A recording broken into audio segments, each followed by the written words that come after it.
Chapter 581. The Comet system looked a bit like a mobile phone system. It was a little strange to use. It used the mouse and keyboard to control the program. Sometimes, due to the logic conflicts, Poplar Fruit was confused. For example, clicking the right mouse button would bring up the menu, and double-clicking the left mouse button would open the program. But on the Comet system, he only needed to click the left mouse button to open the program, and clicking the right mouse button would return him to the desktop. What made Poplar Fruit feel even more helpless was that he needed to long press the left mouse button to call up the corresponding system menu. When he first started fiddling with it, Poplar Fruit often returned to the desktop and accidentally opened programs that he didn't want to open. After finally understanding the operating logic of the system, Poplar Fruit realized that there wasn't much software in the system. It seemed that Kai Simin also understood that the computer's configuration was too low to handle complicated work, so she didn't install any games or software in it. So far, the only software that Poplar Fruit could find was the WPS 3-piece set that Kai Simin had transplanted herself, as well as the browser, QQ, and music player software. It was so simple that it was crude. This made Poplar Fruit doubt its practicality. Although it could meet the minimum requirements for people to chat online, it didn't even have a video player. How was Poplar Fruit going to play videos for the children? Luckily, Poplar Fruit had the foresight to summon his own computer expert, Fat Dragon. It was best to leave these professional tests to the professionals. Fat Dragon had already taken the train yesterday morning, and would probably arrive at the city's train station in the afternoon. Poplar Fruit would pick him up then. But before that, the computers were only stored in the school. Poplar Fruit had no interest in fiddling with them. Xiongkahu didn't care as much as Poplar Fruit. He valued these strange-looking machines very much. For the old man, even though he didn't understand, he had already determined that these machines were the hope of the children in the village to leave the mountains. Therefore, last night, Xiongkahu had moved the bedding to the school. He was worried about others and wanted to guard it himself. Early in the morning, Poplar Fruit was practicing his swordsmanship on the mountain. He didn't see Xiongkahu come up until 6 o'clock. He thought that something had happened to his master. Poplar Fruit anxiously ran back to the village. It was only at the entrance of the school that he saw Xiongkahu calmly sitting on a small stool drinking tea. "You're here?" Xiongkahu waved his hand and said with a smile, "Come and have some tea." Poplar Fruit was speechless as he said, "I'm not drinking anymore. I still have to go back and take care of my child. Master, why didn't you come up the mountain today? You gave me a fright. I was worried that something might have happened to you while you were sleeping outside. I forgot to tell you, hee. Xiongkahu didn't feel guilty at all. He said casually, "Don't worry. When I was fighting in the southwest jungle, I was fine even if I slept in the mud. How can it be the same as when you were young?" Poplar Fruit didn't know whether to laugh or cry as he said, "You can't do this. I'm going to the city to pick someone up today. Do you want to buy a big lock? A lock can only guard against a gentleman, not a villain." Xiongkahu raised his eyes and said, "Let's do this first. I'll think of something else." Unable to persuade him, Poplar Fruit could only go back with his saber. They slept very early last night. When Poplar Fruit came back, Zheng Yujie was already tossing and turning in bed. Kiki was also barefooted and jumping on the bed. The two of them were very noisy. "How did you sleep last night?" Poplar Fruit walked in and asked with a smile. "Hyan." Zheng Yujie didn't care about Poplar Fruit at all. Lying on the bed, she stretched her body without caring about her image. Under the thin t-shirt, her curves were exquisite. Poplar Fruit couldn't take his eyes off her. "I haven't slept so well in a long time," Zheng Yujie murmured. "I've never seen an official's son work as hard as you." Poplar Fruit twirled his saber, changed the Miaodao from a forward grip to a reverse grip, and then prepared to put it back on the top of the cabinet. "Hey, wait. Let me see." Zheng Yujie suddenly got up from the bed and shouted. Poplar Fruit thought that she was curious about the Miaodao in his hand, so he turned around and handed it to her. In the end, Zheng Yujie didn't take it. Instead, she looked at Poplar Fruit with shining eyes, as if she was looking at a rare animal. Poplar Fruit felt a little uncomfortable. He asked speechlessly, "What are you looking at?" "I'm looking at you." Zhang Yujie crawled over. She knelt on the bed, straightened her upper body, and gently patted Poplar Fruit's chest. She smiled and said, "You look quite handsome when you're holding a saber." Indeed, Poplar Fruit's face lines were more robust. He belonged to the sunny type of man. The short jacket he was wearing today was more retro.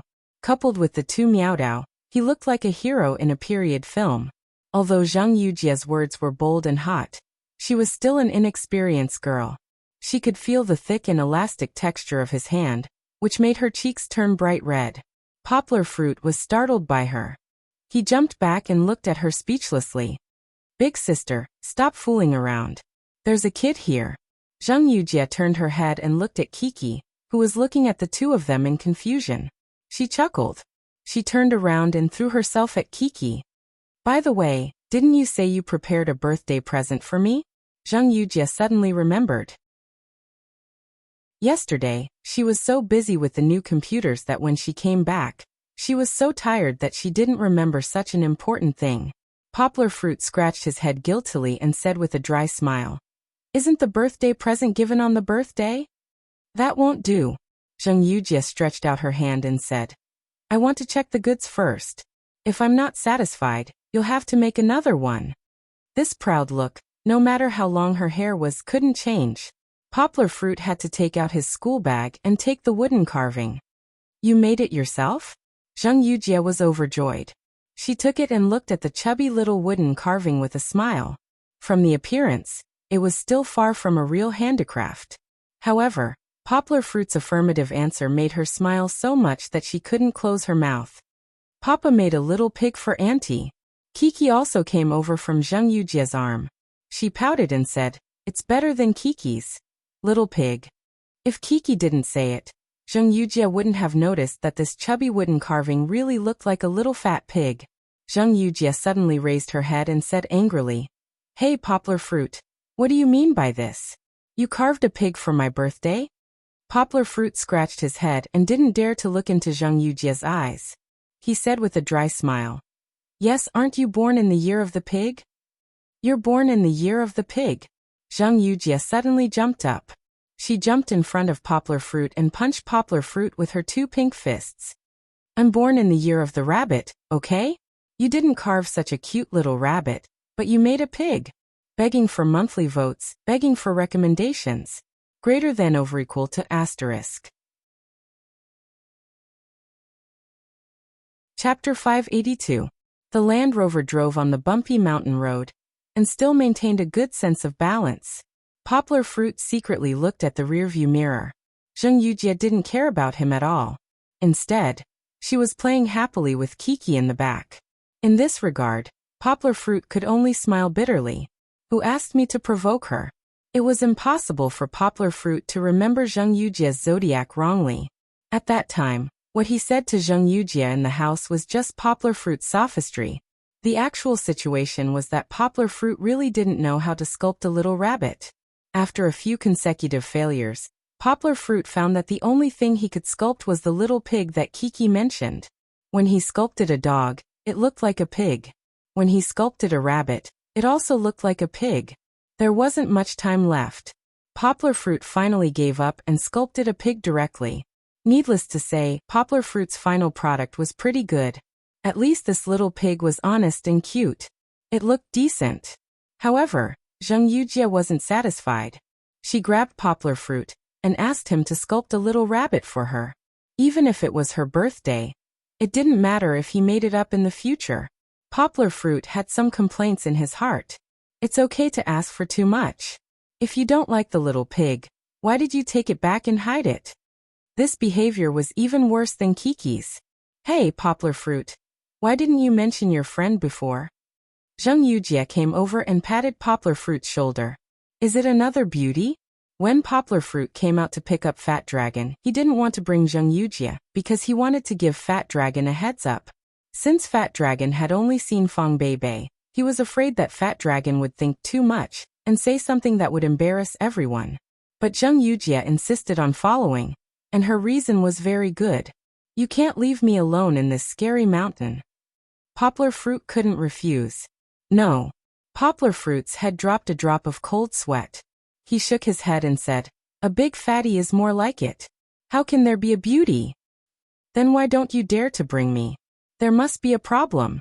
Zheng Yujie nodded suspiciously. Just as the two were joking around, the 2.5-hour drive ended in a short while. The city was more prosperous than Lidong's poor county, and there were fewer Miao people here. What they could hear was familiar Mandarin, which made Zheng Yujie feel like she had returned to the human world. "Where is your friend?"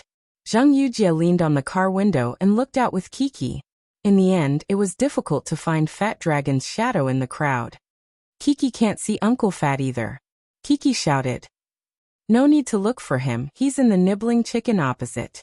Poplar Fruit laughed. If they wanted Fat Dragon to stand on the crowded street on such a hot day and wait for people, it would be better to take his life. When they were refueling on the road, Poplar Fruit called him to ask, "I'm starting to believe that he's a big fatty," Zheng Yujie said happily. The car stopped temporarily on the side of the road. Poplar Fruit turned around and asked, "Do you two want to eat something?" "I don't eat this junk food." Zheng Yujie waved her hand. Although her life was not very regular, she was still very particular about food. She never ate fast food like fried chicken, French fries and other fast food. "Why don't I buy you 2 sundaes? Kiki likes ice cream." Poplar Fruit laughed. "Ice cream?" Kiki's eyes lit up. She sat back hard, then held her hands in front of her and said excitedly, Yes, Kiki wants to eat ice cream." "Then you two wait for me in the car." Poplar Fruit smiled and said, "I'll pick him up and buy you sundaes."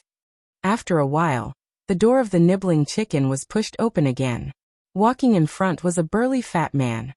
He was holding a colorful sundae in one hand, and kept licking the one in his left hand. Kiki, who had sharp eyes, saw it at a glance. She pointed at the fat man and Zheng Yujie and shouted, "Uncle Fat! Uncle Fat!" That's right, this big fatty was Fatty Long. He moved his butt away, and Poplar Fruit, who was dragging a suitcase behind him, appeared in Zheng Yujie's sight. "That's Papa." Kiki was addicted to playing the game of finding people. She had just warned Fat Dragon in the nibbling chicken restaurant, so that he was mentally prepared. However, when Fat Dragon opened the door of the passenger seat and saw Zheng Yujie sitting behind, his eyes still flashed. He didn't greet Zheng Yujie, and even ignored Kiki, who called him Uncle Fat. He directly slammed the door and ran to the back to find Poplar Fruit, where the luggage was. "Ugwa!" Fat Dragon shouted excitedly. F*CK, F*CK, the friend you're talking about is a beauty. After all, he was an otaku. Fat Dragon's appearance made Poplar Fruit feel a little embarrassed. He pushed Fat Dragon and said speechlessly, "Can you be a little more mature? Look at you drooling. I'm going to be scared by you." "Hihigwa, don't worry, I have a wife, I won't fight with you." Fat Dragon pulled Poplar Fruit, not letting him rush to open the door, and then whispered in Poplar Fruit's ear, "I was wondering why you didn't want to come back on the mountain, so it's because you have a beauty with you. TSK, you're like Luadu, you're too happy to think about home, right? You're thinking too much really." Poplar Fruit wanted to slap his head. "I'm doing serious business on the mountain, and she just came yesterday." "Then you admit it." Fat Dragon laughed. "But what about my daughter's friend in Yangcheng? Did she fly away?" Poplar Fruit rolled his eyes and said, "Fly away? That's my girlfriend. This is my good friend, a pure boyfriend and girlfriend relationship, do you understand? There's no such thing as a pure boyfriend and girlfriend relationship in this world. I didn't study much, so don't lie to me." Fat Dragon said with a wretched smile. "Aya, you're a man, I understand.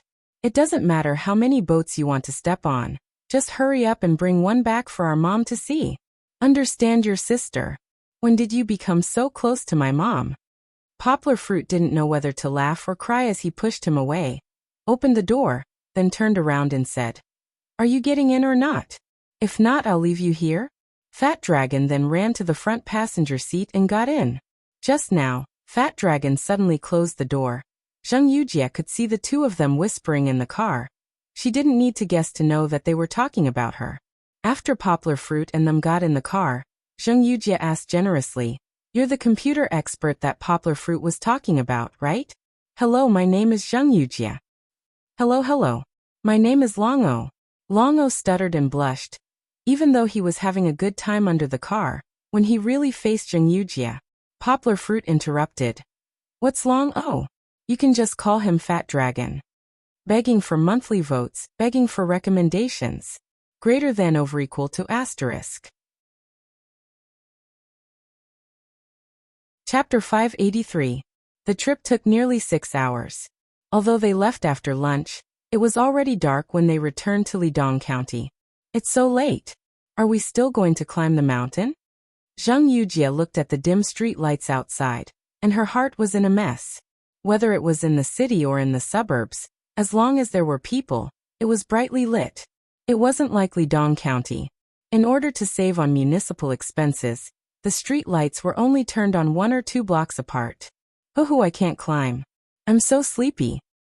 Fat Dragon sat in the car the whole time. He was still panting heavily. He didn't know if he was pretending or not. In any case, he made Kiki giggle. There's no rush to go back. Stay in the county for the night, and leave tomorrow morning. Poplar Fruit said. He didn't expect it to be so late. However, since he had picked up someone, he didn't need to rush.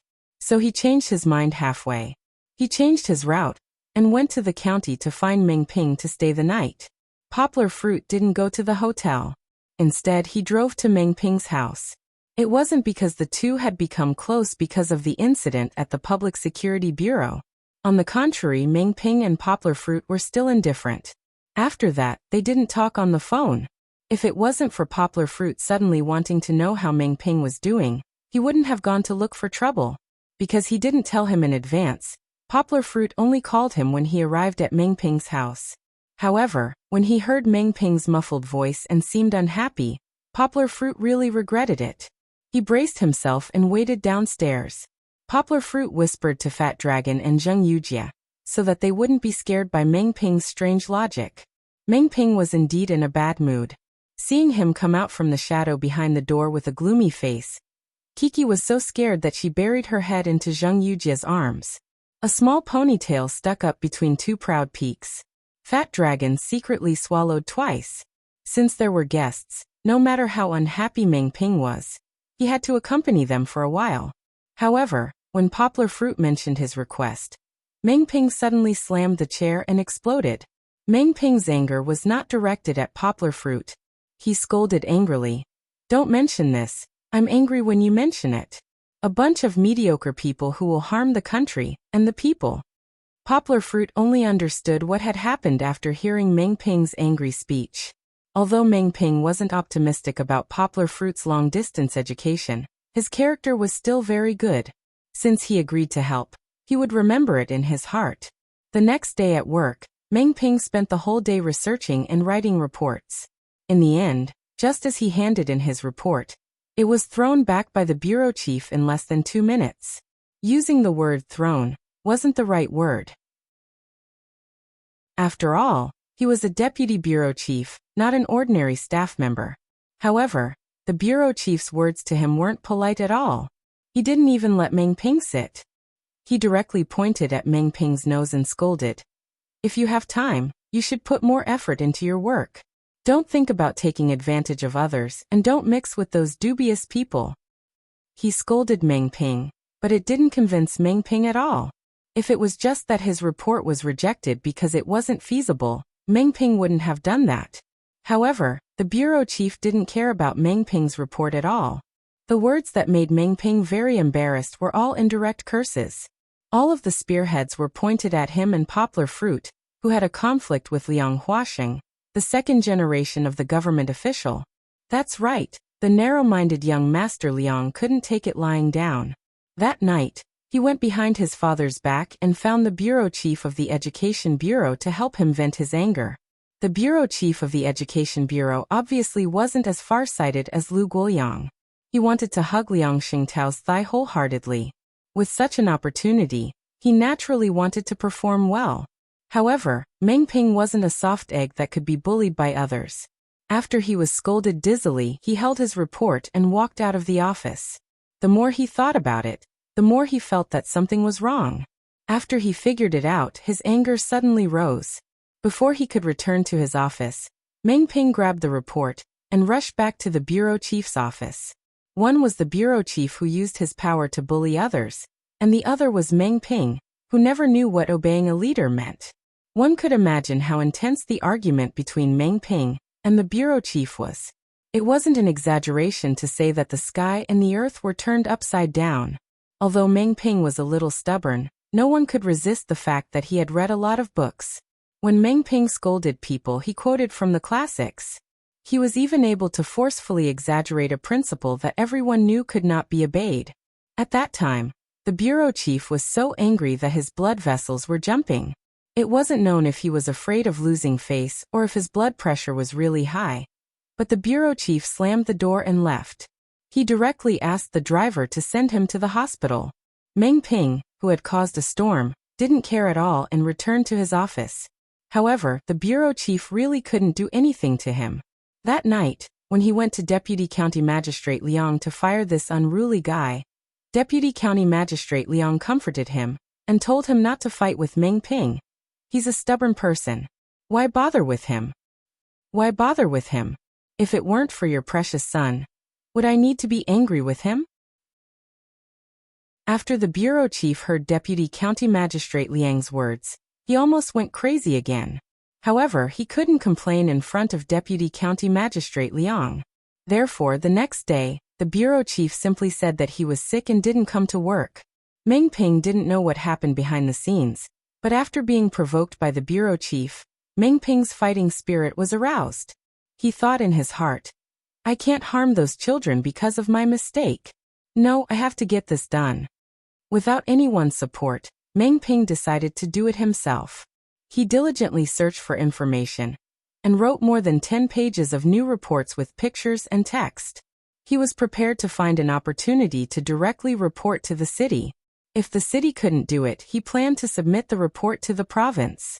Meng Ping was terrifyingly stubborn, but no one, including him, expected Meng Ping to find a big problem with his investigation. As mentioned earlier, the county still had policies to support the children in the mountainous areas to study, especially teachers. Although it was a private teacher establishment, it was still a legitimate establishment. 1,000 yuan a month.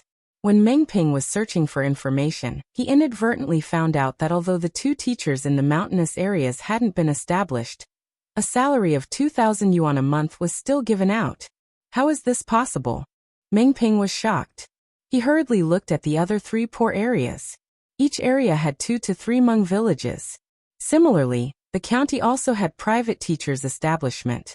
According to what he knew, there were 6 establishments in these 3 places. Only 1 teacher was on duty. No one was willing to go to the other 5 establishments. However, the Bureau's financial report was full. Someone was taking advantage of the situation. Who was it? Requesting monthly votes, requesting recommendations, greater than or equal to. Chapter 584. Uncle Meng, do you know who it is? After hearing Meng Ping's angry story, Poplar Fruit could not sit still. He suppressed the anger in his heart and asked calmly. The one who understood him the most was Kiki, who was with him day and night. She was originally jumping around the tea table, poking this and that, but after glancing at her father, she ran to Zheng Yujie, climbed on the sofa, and hid behind her. She also whispered to Zheng Yujie, Papa is going to be angry. Papa is going to spank Kiki's little butt. However, Yang Guo's spearhead wasn't pointed at our dear Chi-Chi. It was just that when he heard Meng Ping say that he didn't know who was taking the salary of the teachers, he frowned and asked in a slightly louder voice, scaring the little guy once again. How could you not know? Uncle Meng, haven't you seen the financial report?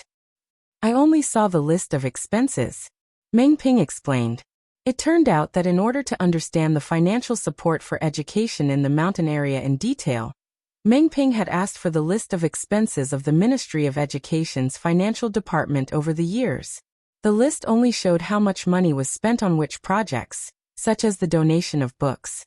Of course, the list didn't list the names of the applicants or beneficiaries, and Meng Ping only saw the salary expenditure that was out of the ordinary.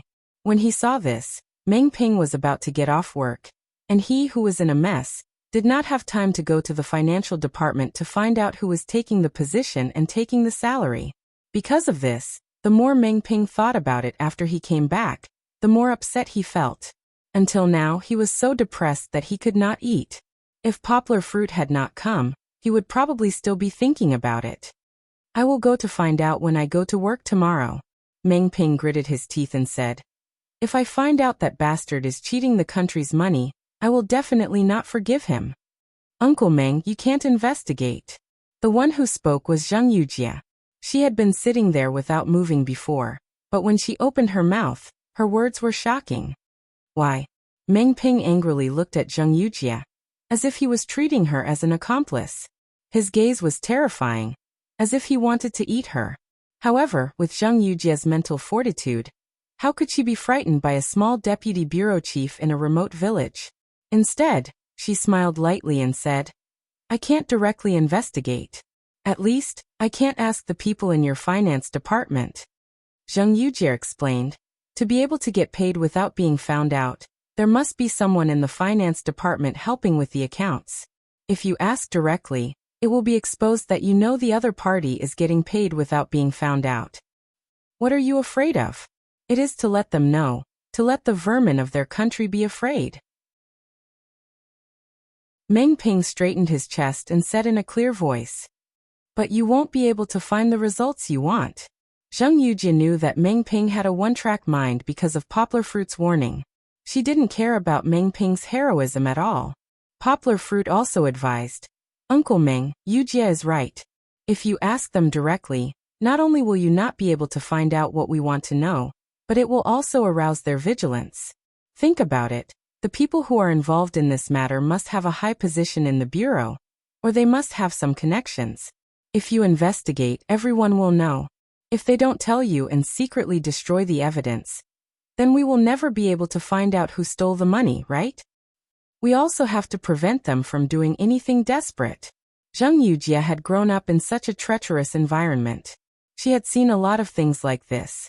Sitting there, she was like a military counselor. She only lacked a feather fan to have the domineering aura of strategizing and deciding victory from 1,000 miles away. Uncle Meng, when you quarreled with him previously, you violated the taboo of offending your superiors. I don't know why your bureau chief doesn't dare to punish you, but no matter what your background is, you have affected the interests of those people. They will not let you off easily. Zhang Yujie said seriously. I know what you want to say. Zhang Yujie waved her hand and impatiently interrupted Meng Ping's prepared speech. You can be unafraid, you can be fearless, but you have to think for everyone. You are now shouldering the hopes of hundreds and thousands of children in the mountain area to go to school. Can you bear to destroy all of this because of your impulsiveness? Meng Ping's mouth moved, but he didn't make a sound. He was shocked by Zhang Yujie's words. Let's think of a way to bypass them and find this information, Poplar Fruit suggested. He had a plan. If necessary, he could sneak into the Education Bureau in the middle of the night with his skills like Batman to find the Black Ledger. Just as Poplar Fruit and the others were about to have a heated discussion, Fat Dragon, who didn't have any presence at all, called out weakly, Hey, are you talking about this? When everyone turned to look at him in confusion, Fat Dragon held out the phone he had been fiddling with. The screen was facing upwards for Poplar Fruit and the others to see. Fat Dragon's phone was assembled by himself. At this time, there weren't many phones with large screens. In the end, Fat Dragon made one himself. It had a full 6-inch screen. Although it was a little thick, the configuration inside was far better than any smartphone on the market. It was estimated that no flagship phone in 2 or 3 years would be able to compete with it. However, everyone's attention wasn't on Fat Dragon's phone without a logo. Instead, they saw a form on the screen. List of private teachers subsidized for volunteer teaching in the mountain areas of Lidong County. There was a row of names behind it. How did you get this? Poplar Fruit asked, dumbfounded. When I heard you talking about this, I went into your finance bureau's internal mailbox.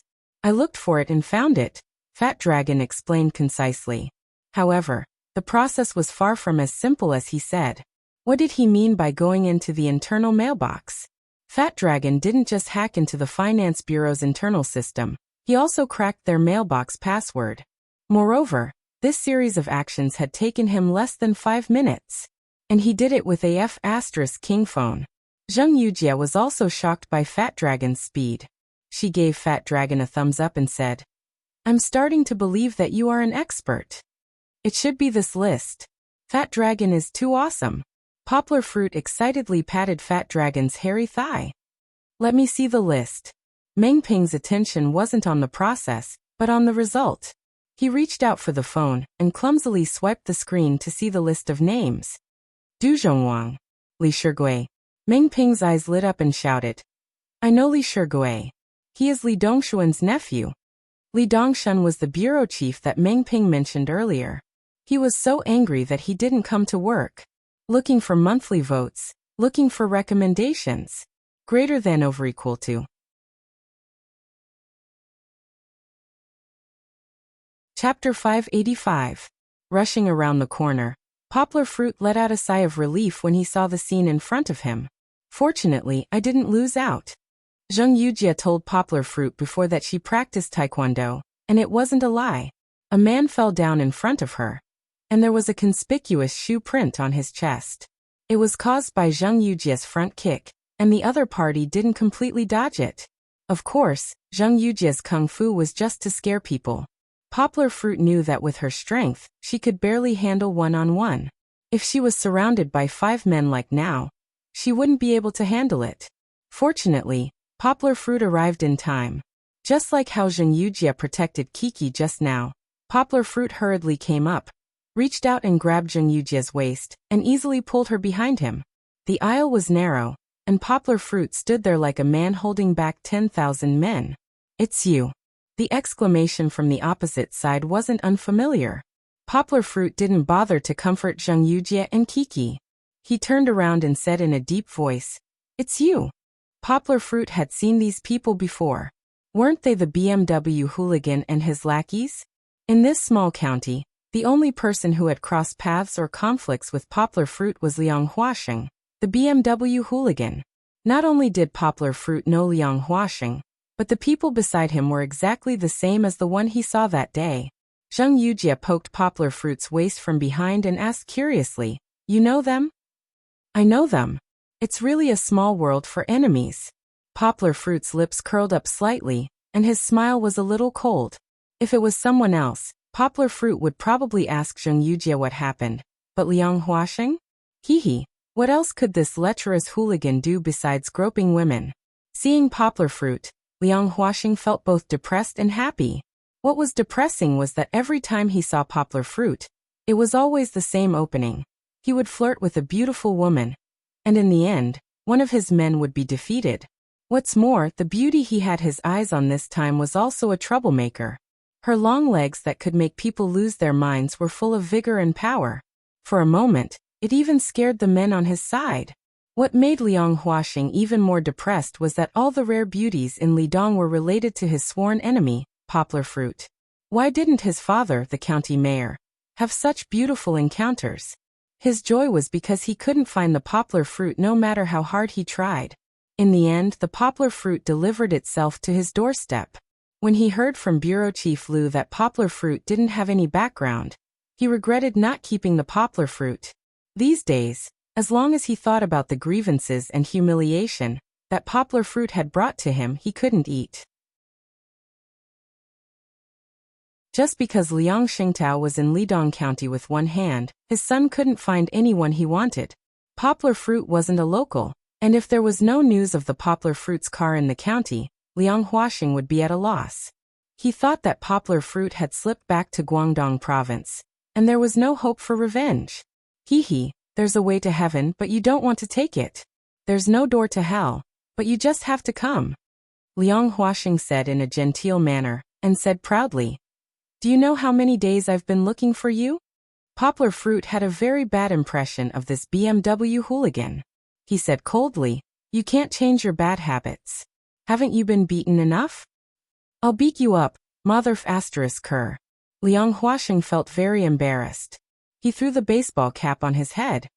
"You're about to die, yet you're still so stubborn. Today, I'll let you know how to write the word death."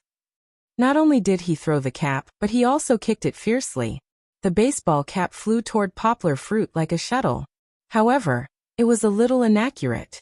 Poplar Fruit didn't even have to dodge. The baseball cap hit the glass window next to him. At this time, a person suddenly appeared behind Poplar Fruit and Zheng Yujie. It was one of Liang Huaxing's lackeys. If Poplar Fruit looked back, he would definitely recognize the guy with the baseball bat that day. He was the smartest person under Liang Huaxing. The moment he saw Poplar Fruit, he thought of Poplar Fruit's vigorous skills that day. He knew how powerful Poplar Fruit was. He was worried that they couldn't beat Poplar Fruit in such a narrow space, so he sneaked away and ran in a big circle behind Poplar Fruit. His idea was very clever. It wasn't just a pincer attack. Zheng Yujie and Kiki were behind Poplar Fruit. He didn't believe that Poplar Fruit could beat 5 people by himself with so many scruples. Poplar Fruit actually didn't let down his guard. He knew that if it was just a competition of whose fist was bigger, 5 more people wouldn't be enough for him. However, Liang Huaxing was a genuine local tyrant. Poplar Fruit felt that it was a little unbelievable that he was released from the Public Security Bureau. He didn't think that he had any advantage. He could only say that he was lucky. If there was a second time, like today, Poplar Fruit didn't think that they would have a chance to escape if Liang Huaxing called the police. After all, Liang Huaxing was Liang Xingtao's son. From the information that Fat Dragon found yesterday, Liang Xingtao was definitely the biggest boss in Litong County. Of the 36 stratagems, escape was the best. Poplar Fruit made up his mind to find a chance to escape the moment they met. Although it was very frustrating, it was never too late for a gentleman to take revenge. Fighting with the other party was the stupidest choice. Poplar Fruit, who had been paying attention to the escape route, noticed the guy behind them when he appeared. Before the people in front of him could react, Poplar Fruit was the first to react. Be careful. Poplar Fruit grabbed Zheng Yujie with his left hand. He didn't care if his big hand was pressing on Zheng Yujie's perky butt. His big arm pulled Zheng Yujie's body. Amidst Kiki's screams, Poplar Fruit turned sideways. His left leg almost drew a perfect circle in the narrow space. Bang! With a muffled sound, Poplar Fruit's leg came down from the top. He didn't even have time to react. It directly hit the shoulder of the person behind him. Poplar Fruit even held back. Even so, the person didn't make a sound and fainted on the ground. His shoulder blade seemed to have collapsed. Poplar Fruit was a little nervous.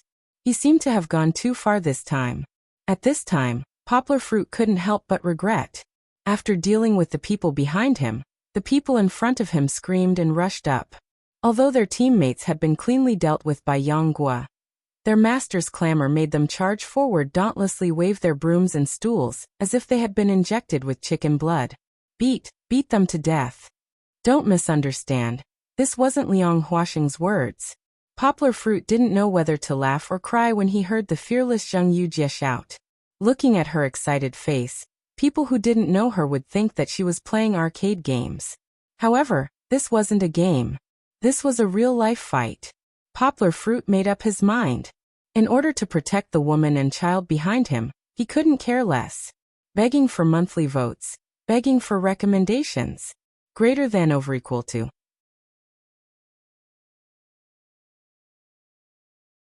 Chapter 586. Don't look at how Liang Huaxing and his lackeys were waving their weapons and yelling. Yang Guo didn't even put them in her eyes. Especially in this narrow aisle, where only one person could enter at a time. It was too easy to do so. Poplar Fruit even had time to stretch his hand behind him. He pulled Zheng Yujie, who was holding her daughter, and said without turning his head, "Follow me." Before he finished speaking, a black shadow came in. It was the broom in the leader's hand. Poplar Fruit's left hand backhanded, and with a poof sound, the broom hit the wall next to him. Since the other party was being rude and unreasonable, Yang Guo naturally wouldn't be polite. He didn't retreat and instead moved forward. His right hand lightly punched out, and he quickly retracted it. That person only felt something flash in front of his eyes, and his nose seemed to have been inexplicably hit by something heavy. His head was dizzy, and tears and blood flowed out of his nose. His whole body swayed, and he fell to the side. The people behind him were so excited that their eyes were red. They did not notice that their brother in front of them was knocked down so quickly. When they saw a gap, they squeezed in with a strange cry.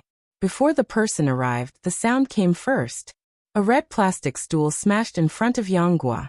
He could dodge it, but if Poplar Fruit dodged it, what would happen to the people behind him?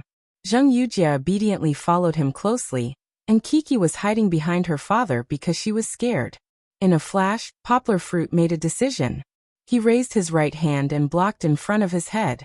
Under the thin shirt, his muscles were tight, and his arm instantly swelled up, stretching the shirt. Gotcha! With a crisp sound, the plastic stool broke from the middle, leaving only the plastic leg in the hands of the dumbfounded guy. Poplar Fruit's eyes were filled with doubt. He really didn't feel any pain. Poplar Fruit had internal energy to protect his body, so his resistance to attacks was quite strong. In addition, the plastic stool was light, so it didn't hurt much. Therefore, this attack was like scratching an itch through one's boots. Other than leaving a gray mark on his clothes, there was no other effect. When he confronted Liang Huaxing at the Public Security Bureau last time, Poplar Fruit did not dare to resist. It was not because he was afraid, but because he was worried that Kiki would be implicated. The other party was a bastard. Who knew if he would bite everywhere like a mad dog? This time, Poplar Fruit wanted to end the battle as quickly as possible, then take Zheng Yujie and Kiki away from this troublesome place. It was absolutely irrational to tangle with a local tyrant in his territory. Therefore, his movements started to become bigger. Without waiting for the other party to attack again, Poplar Fruit snorted. His right hand, which had just been hit by the stool, stretched forward and opened his 5 fingers. Like an eagle catching a chick, he grabbed the head of the person in front of him. The opposite person's face was covered. He kept screaming and waving his hands in the air. But before he could touch Poplar Fruit's hand, a huge force came from Poplar Fruit's hand. He almost had no room to resist, and his whole body involuntarily fell back. However, Poplar Fruit did not let him off so easily. Poplar Fruit strode forward, and the person who had just hit Poplar Fruit with the stool was pushed back by Poplar Fruit's right hand. In order to not let him fall to the ground, Poplar Fruit simply stretched out his left hand and grabbed his arm to support him. Speaking of which, these guys who spent all day drinking had hollowed out their bodies. There was not much meat on their arms, and they were like bamboo poles. Under Poplar Fruit's huge force, they could not move at all. Liang Huaxing and another gangster who were following behind didn't see what happened because their line of sight was blocked. By the time they reacted, their brother was being carried over by Yanghua like a sandbag. It was as if they had been hit by a high-speed bus. Liang Huaxing and his followers fell to the ground one after another like dominoes. Aya, don't push. Liang Huaxing made a mistake. Listening to his scream, people who did not understand him would think that he was squeezing on a bus. Big idiot, King pressed on my leg. Ouch, it hurts, it hurts. Liang Huaxing fell to the ground, and was pinned down by his own people. It was not easy for him to get some space to breathe. The shame in his heart soared, and he painfully cursed again. Don't go if you have the guts. Liang Huaxing used one hand to support the follower who fell on top of him, and used the other hand to point at Poplar Fruit who went around them, and shouted in exasperation. So what if I go? Are you going to stop me? Zheng Yujie's temper rose. When she was young in Beijing, she was also a domineering person. She was the one who bullied others. How could others shout in front of her? With Yanghua backing her up, even if she was facing so many men in a strange place, she was not afraid at all. Instead, she bit her lower lip and rushed up with a face full of excitement. With a paw sound, she gave Liang Huaxing a kick. Ouch! Zheng Yujie's kick just happened to land on Liang Huaxing's outstretched index finger. Suddenly, Liang Huaxing felt that his finger was about to be broken. The intense pain made him wail again. Li Dong's #1 young master's face was completely lost. When he came back to his senses, Poplar Fruit and the others had already disappeared. At this time, his followers slowly recovered from Poplar Fruit's attack. Ouch, ouch. The guy who usually only knew how to bully others was too weak to even stand up to a gust of wind. Who told you to buy a watch? Liang Huaxing pushed the one on top of him. Only then did that person quickly stop screaming and pull his master up. Until everyone stood up, the guy who was just a meat cushion for Liang Huaxing, and the others did not move. With 2 people on top of him, it was enough for him. He was now very weak, and did not react for a long time. Mother asterisk Kerr, go after him, go after him. Why are you still standing here foolishly? Liang Huaxing angrily jumped up and slapped the follower who just pulled him up. In the end, he touched his finger that was just dislocated by Zheng Yujia's kick, causing him to grimace in pain. After being slapped by Liang Huaxing, those lackeys seemed to have woken up from a dream and hurriedly rushed out one by one. Too handsome, too handsome. Zheng Yujie was pulled out by Poplar Fruit. At this time, Kiki was already in Poplar Fruit's embrace. Zheng Yujie excitedly patted Poplar Fruit's shoulder. Poplar Fruit was speechless as he looked at this violent woman. Perhaps this was her real personality, but when Poplar Fruit saw Kiki's expression, his heart felt awkward. Auntie is so powerful. Kiki waved her small fist. The frightened expression she had when she was inside had been swept away. Her eyes were shining with a fervent light. She defeated Grey Wolf. Hey, it was obviously your dad who defeated him. She only added a kick. Poplar Fruit was helpless, but he did not want to argue about this. Instead, he was worried about Kiki's current state. After being with Zheng Yujie for a long time, would Kiki become as bad as her? Stop talking, let's go quickly. Poplar Fruit pulled Zheng Yujie and quickened his pace. Begging for monthly votes, begging for recommendations. Greater than over equal to asterisk.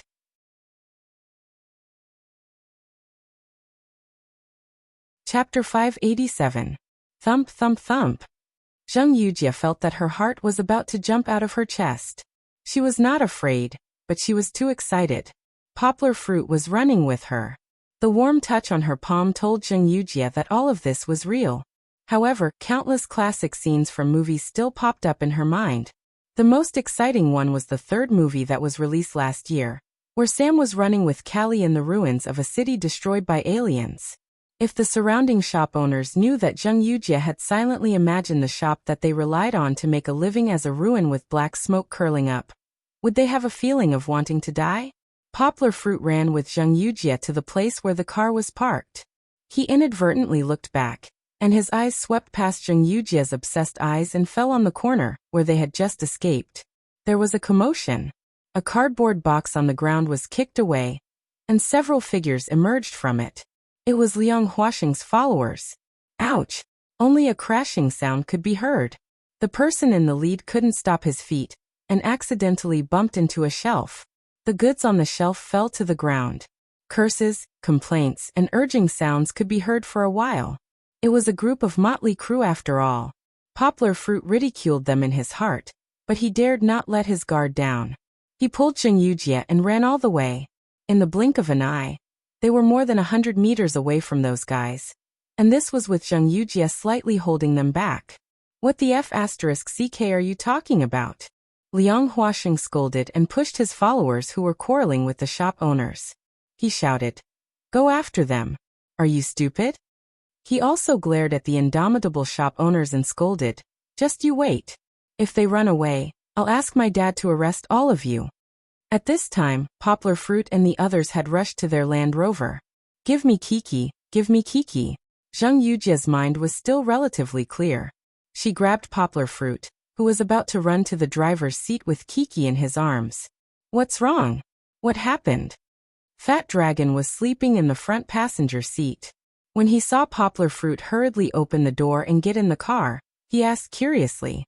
Poplar Fruit ignored him. Instead, he put on his seatbelt and fumbled for his car keys.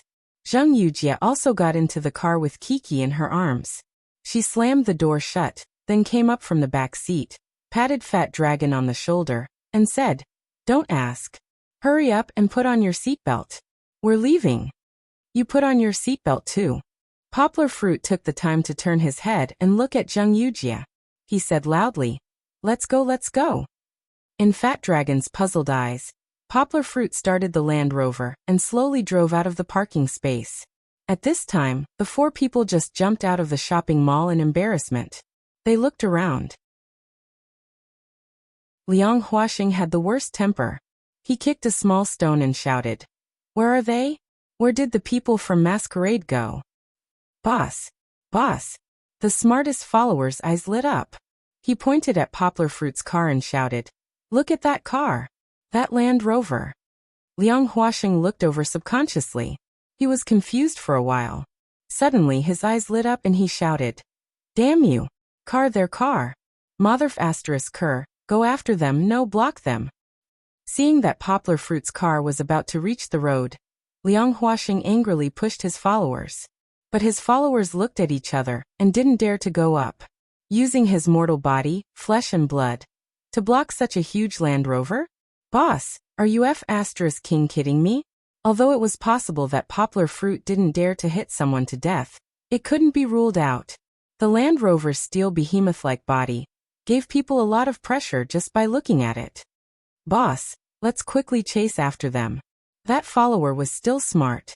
He stretched out his hand and said, quickly chase after them." Liang Huaxing was blinded by hatred at this time. He didn't care about his BMW. He threw the key and shouted fiercely. Back in Poplar Fruit's car, they drove out before being blocked. Poplar Fruit could finally breathe a sigh of relief. At this time, Fat Dragon finally seized the opportunity to ask, "Fruit, what's going on? Why do we have to run? Do you remember that young Master Liang? We talked about it last night." Poplar Fruit concentrated on driving, and then said without turning his head, "I remember, it's that young master. His father has the power to control everything here." Fat Dragon said disdainfully. "Huh?" Fat Dragon asked in confusion. "Did you have a conflict with him again? Is this world so small that you can bump into him when you're shopping?" "He almost touched you, Jia." Poplar Fruit said concisely. "So we had a fight." "Papa is the best." Kiki shouted in admiration from behind. "Kiki, don't imitate him," Poplar Fruit unhappily reprimanded in a deep voice. "It's not good to fight, especially for girls, you have to." Before Poplar Fruit finished his words, Zheng Yujia, who had been looking back, exclaimed, "They're catching up, they're catching up." "What?" Poplar Fruit, who thought he got rid of them, was shocked. He looked in the rearview mirror and saw a very flashy white BMW suddenly appear in the sparse traffic behind them. "Stop right there. If I catch you, you're king dead." The sunroof of the BMW was opened and Liang Huaxing's ugly and annoying face peeked out. Unfortunately, because it wasn't high enough, Liang Huaxing had to use one hand to hold on to the edge of the sunroof while the other hand reached out and waved. What a haunting ghost. Poplar Fruit's face was gloomy. He said seriously, "Yujia, sit tight with Kiki." As soon as he finished speaking, Poplar Fruit stepped on the gas pedal. The Land Rover, which had a lot of horsepower, suddenly sped up and the car roared out. Lidong was a small county town, unlike Yangcheng, where even 3 or 4 lanes were congested. There weren't many people who could afford to buy a car here. Even though there were only 2 lanes, there were only a few cars in front of them. It was almost unobstructed. "Oh!" Zheng Yujia leaned against the seat due to inertia. Not only was she not afraid, she held onto Kiki with one hand and grabbed the door handle with the other. She was so excited that she screamed. Was this a change of tape? Was it the same Fast and Furious 5 that was released last year? This rush of pleasure made one's scalp tingle. Fat Dragon, who was sitting in the front, showed the correct reaction of an otaku. He screamed in fear. He liked to race in games, but in real life he broke out in a cold sweat for his life. Kiki's reaction was very much in line with Poplar Fruit's prediction. The little girl liked to experience extreme speed the most. She didn't know what to be afraid of. Looking at the scenery outside the window, she screamed and laughed. Looking for monthly votes, looking for recommendations. Greater than over equal to asterisk.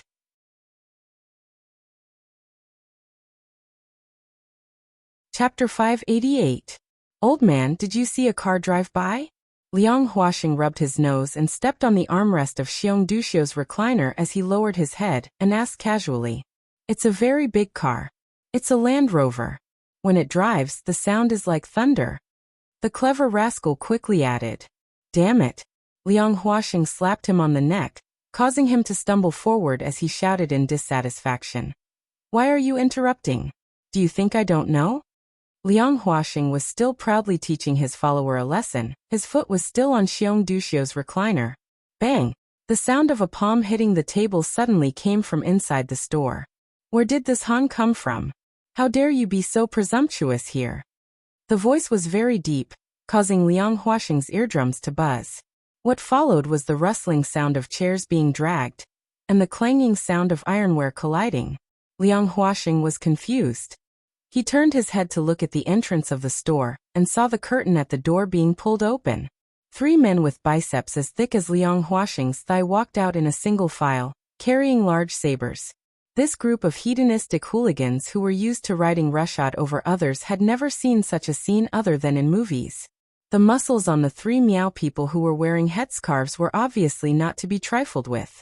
The large sabers they were carrying were polished until they were shiny. For a moment, their shocked expressions were reflected on the surface of the sabers. Captain Wu, who was standing at the back, saw this and kept complaining in his heart. I say, young Master Liang, why are you so blind? You even dare to provoke them? The store was located in the middle of nowhere on the mountain road. There was not even a single car passing by. Do you think this kind of boss is a normal person doing business? That's right, the store did exist in the form of a scam. The customers were the tourists passing by. Although they would not forcefully kidnap you, if you wanted to rest and buy something to eat, you would have to face 100 yuan worth of mineral water and 500 yuan worth of instant noodles. Don't say that you don't want to buy after asking the price. Since you asked, you should pay up obediently. Otherwise, the swords of the Miao people who stayed in the store all day were not a joke. Poplar Fruit should be happy. He had always been treated with hospitality. He had never seen the real side of this scam. Don't do it, don't do it. Captain Wu had no choice. He could only bite the bullet and rush up, blocking in front of Liang Huaxing, and said with a smile, It's all a misunderstanding, a misunderstanding. Misunderstanding? You put your foot on my head and you call that a misunderstanding? Xiong Duxiu, who was lying on the recliner, suddenly said this. At this time, the Miao man with a knife, he pointed his knife at Liang Huaxing and shouted, King want to die? That foot, show me your foot. His voice carried a strong smell of gunpowder, as if he wanted to remove one of Liang Huaxing's thighs. Although both sides were speaking Miao with different accents, most of the pronunciation was still interchangeable. The knife was like a cold star. It shook Liang Huaxing to the core.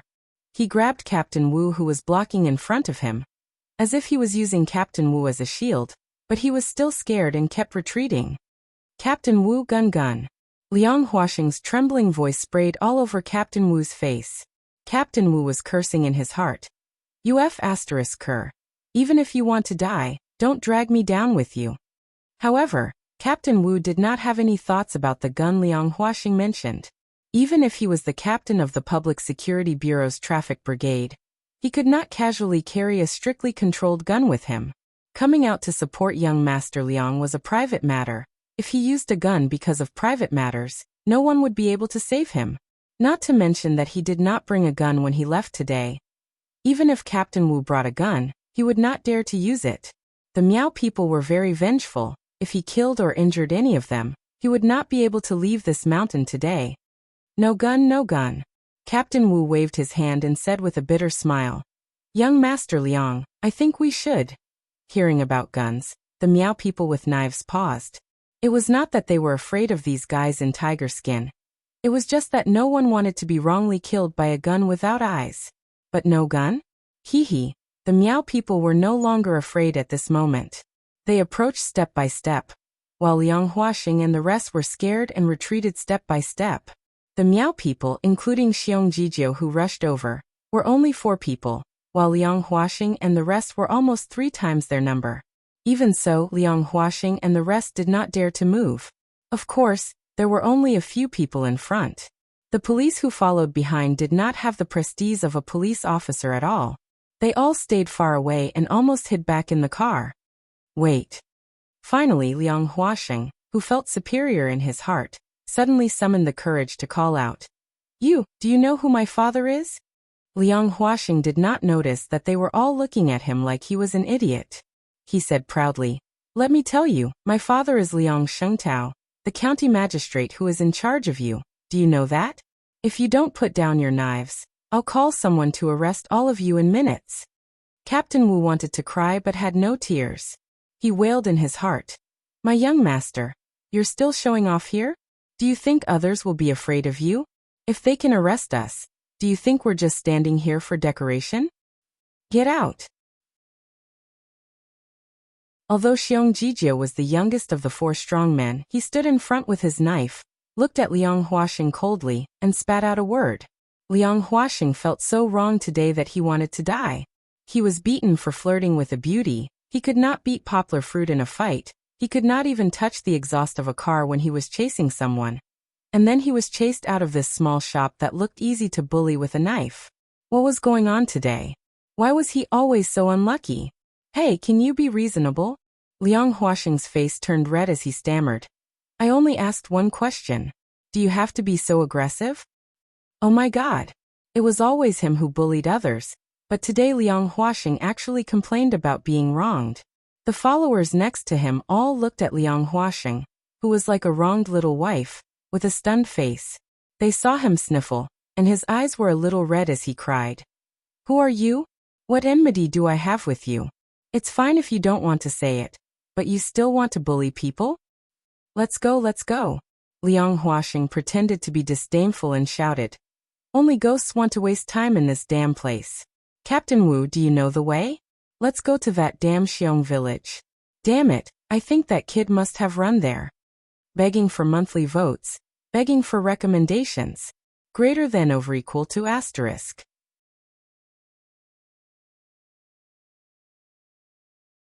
Chapter 589. As soon as Liang Huaxing finished speaking, a voice came from behind him. Really? Is Xiong village a place you can go as you please? He turned around and saw that 3 men in Miao Miao clothes had appeared behind him. They were also expressionless and had the same muscular build. The only difference was that these men who came down from the mountain path did not carry a machete. Instead, they carried 2 long sabers on their backs. The people who came were Xiong Jishe and his 2 brothers from the stronghold. Xiong Kehu said that he didn't care, but he was still worried about Yang Gua and the others. After notifying Xiong Jijie and the others, he sent Xiong Jishe over. Xiong Jishe and his men rushed down the mountain and met Liang Huaxing and his men who were about to turn around and go up the mountain. He did not see poplar fruit, but from their words, Xiong Jishe understood that they were the enemies who wanted to cause trouble for poplar fruit. Was he being sandwiched? Liang Huaxing felt that his heart was about to jump out of his throat. Although there were only 3 newcomers, they gave Liang Huaxing and his men more pressure than the 4 strong men behind them. It's you. It's you. That guy with the surname Xiong. Liang Huaxing's eyes were a little dizzy, but he still recognized Xiong Jishe. However, he felt that Xiong Jishe was majestic today. After taking the machetes from his back, he looked down at them condescendingly, like an ancient general. So it's you. When Liang Huaxing turned his head, Xiong Jishe also recognized the guy who had been clamoring. His 2 blades clashed against each other, and the sound of steel clashing resounded through the mountain forest, scaring Liang Huaxing into retreating again and again. However, there were also 4 strong men from the Miao tribe behind them. Liang Huaxing found that he could neither advance nor retreat. He was so embarrassed that his face turned red. You. Liang Huaxing pointed at the 2 groups of people with trembling fingers. A man from the Miao tribe behind Xiong Jiliu smiled evilly and said, I forgot to mention that our surname is also Xiong. Are you looking down on us Miao people? Are you looking down on Xiong people? All of you collude with each other. That brat must be up there. How could Liang Huaxing not understand at this time? It was clear that they were not allowed to come into contact with the poplar fruit. However, even if he knew that poplar fruit and the rest were in Xiong village, what could he do? Now that Liang Huaxing was stuck in this mountain, even if he was a dragon, he would still have to coil up. Just you wait. In the end, Liang Huaxing, who could not bear to leave this person behind, finally gave in under Captain Wu's persuasion. He got into the car and poked his head out to point at the Miao men who were calmly standing in the distance with swords in their hands. He yelled, Just you wait. I don't believe that you won't leave the mountain for your entire life. Drive. What the hell are you doing? Are you stupid? In the midst of the clamor and cursing, several cars drove away from the people's sight. Xiong Jisher and the others didn't take Liang Huaxing's words to heart. They looked at each other and smiled. They were all relatives, so they put down their swords and started chatting. This time, Liang Huaxing had lost all his face. After he went back, he would definitely take more crazy revenge. It was not that Xiong Jisher and the others didn't understand, but they were not worried at all. As Liang Huaxing said, "I don't believe that you won't leave the mountain for your entire life." For these Miao people, they didn't have many opportunities to go down the mountain. As long as they stayed on the mountain, Liang Huaxing couldn't do anything to them even if his father was the mayor. Such a threat was really not painful at all. Of course, for Poplar Fruit and the rest, it was another matter. Xiong Jisher called Poplar Fruit and the rest back from their hiding place and warned them seriously. "You guys be careful. Don't go to the county in the near future." "I think so too. Do you think that those young masters will set up roadblocks in front of us?" Fat Dragon said in fear. "Look at your courage." Zheng Yujie laughed. She patted Fat Dragon's shoulder and said, "Fatty, what are you afraid of? We'll deal with whatever comes our way. Are you worried that we can't deal with these little guys?" She was a little depressed from being hunted down today. She made up her mind to ask her family after going up the mountain. As long as her father was willing to help, it would be as easy as killing an ant to deal with a county magistrate in a poor place. Poplar Fruit didn't want to ask for help. He thought that Zheng Yujie had the same idea as him. He smiled and said, "That's right, Fat Dragon. Hurry up and find more evidence. Let's wrestle with these big worms. I don't believe that no one can deal with them. Brother Yang, let's go up the mountain. Master can't wait to see you." Xiong Jisher came over to help Yang Gui share some of the burden, and honestly said. His current simple and honest expression was completely different from his previous majestic appearance. When they went up the mountain, Kiki was the happiest and proudest one. Zheng Yujie was a girl, and Fat Dragon was a big fat man. In order to take care of them, Poplar Fruit not only carried everything with Xiong Jisher, but also didn't let Zheng Yujie hold Kiki. Poplar Fruit had something in his hands, so he couldn't free his hands to hold his daughter. He could only let Kiki sit on his neck. This time Kiki grew taller. Daddy was 187 meters tall, and with the addition of his shoes, Chi-Chi was almost 19 meters tall with him in her arms. Sitting up high, she could see far away. The little fellow found that her field of vision had suddenly widened. The distant mountain peaks, the clouds, and the nearby vines and birds seemed to be within reach. Haha! The bell-like laughter resounded through the mountain forest, like a spring breeze brushing through people's hearts. The anger accumulated during the confrontation with Liang Huaxing seemed to have disappeared. "Papa, I want this, I want this." Suddenly, Kiki patted her father's head and cried. However, this time she didn't point to the interesting top, but to the simple and unadorned earth. "Sit tight, or your ass will break into 2 pieces when you fall," Poplar Fruit threatened. He looked in the direction of Kiki's finger, and saw several blue-purple flowers in the bushes by the roadside. The color of the flowers was a little rich, but because of the blue-purple color, even if it was rich, it was noble enough to make people fall in love with it. The flowers were pentagonal, with fine fluff on them.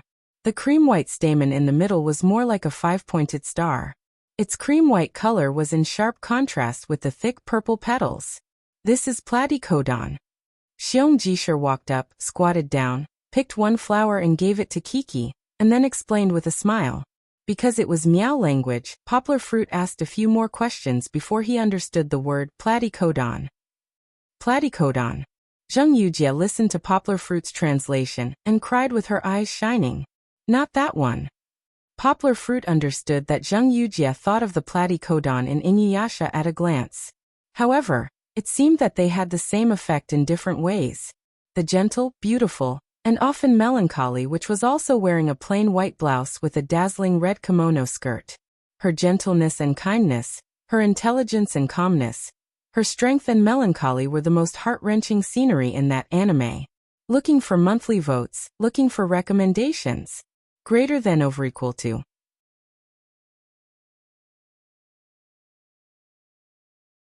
Chapter 590. Huff huff huff huff. Fat Dragon's panting was as heavy as an old bellows.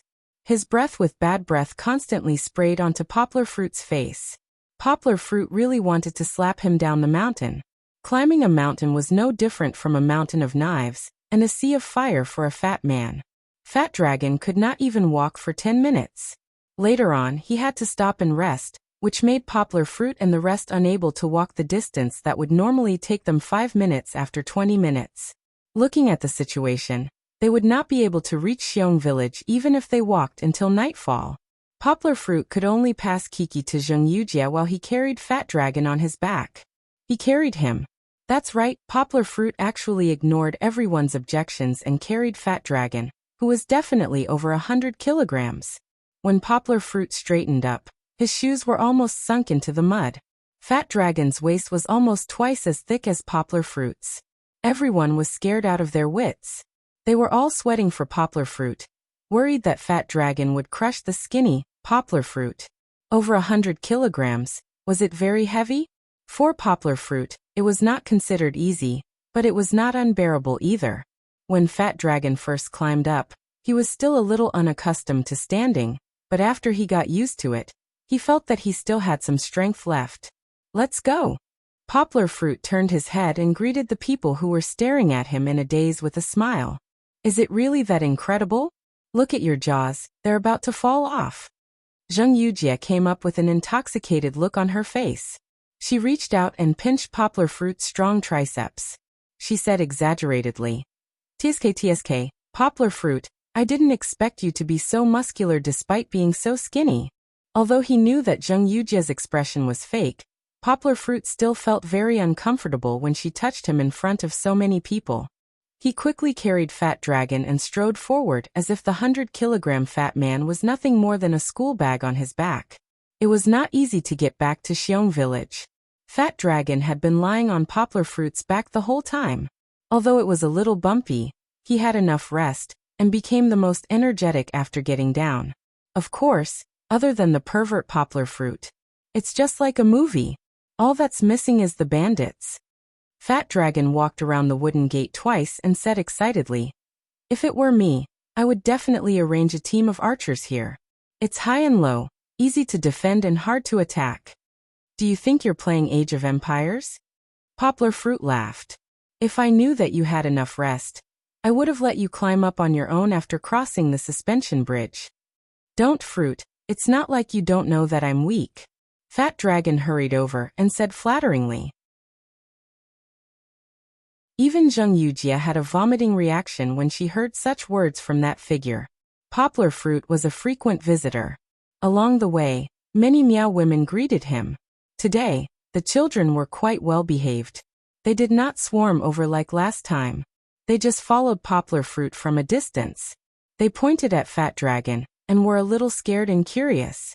It seemed that they had never seen such a fat person before. "Where did you put the computer?" Fat Dragon rubbed his itchy fingers and asked excitedly. His biggest interest in life was computers. He felt that as long as he had a computer connected to the internet, he would have no regrets in his life. This time, Poplar Fruit was able to summon him all the way here. Other than his good relationship with Poplar Fruit, the most important reason was probably the new computer from the Comet system. "Put it at the school. Let's put it there first before we go over." Poplar Fruit pointed at a small house in the north of Miao village and said, "Put what?" "Take it directly." Fat Dragon couldn't hold back anymore. He threw down these words and rushed to the school like a wisp of smoke. Poplar Fruit and the others looked at each other helplessly and smiled bitterly. They really didn't know why this big fat man was so clumsy usually, but when it came to computers, he became like a strong athlete. Poplar Fruit had no choice but to take out Fat Dragon's luggage and put it at the door of Xiongji's house. Then he brought his daughter and Zheng Yujie over. "Sir, I was wrong, sir. Murder. Help." Before they got close, they heard Fat Dragon scream. Then Poplar Fruit saw a fat figure running out of the school's door. When Fat Dragon saw Poplar Fruit, it was as if he saw his savior. He ran over with snot and tears. Poplar Fruit saw that one of his trousers had a long cut, but it was only his trousers. He wasn't hurt. "Master, you're right." Poplar Fruit didn't know whether to laugh or cry when he saw Xiongkahu walk out from behind Fat Dragon with a Meowdow in his hand. Poplar Fruit had already guessed the plot. Fat Dragon must have only cared about the computer. After he rushed into the school, he directly rushed to the computer on the table. The computer was Xiongkahu's lifeblood. He would rather stay here and guard it. Even if Poplar Fruit was in trouble, he would ignore it. How could he tolerate an inexplicable person's violation of it? That was the truth. Xiongkahu pulled out his Meowdow with a clang. It cut through the air like moonlight and directly slashed at Fat Dragon's crotch. Xiongkahu's trousers were cut. Xiongkahu had a sense of propriety and controlled his strength perfectly. However, Fat Dragon didn't think so. He felt a chill in his crotch. He almost lost his Fat Dragon. After that, Fat Dragon ran out in fright and cried to Poplar Fruit. "That's my master. Who told you to be so reckless?" Poplar Fruit didn't know whether to laugh or cry as he said to Fat Dragon.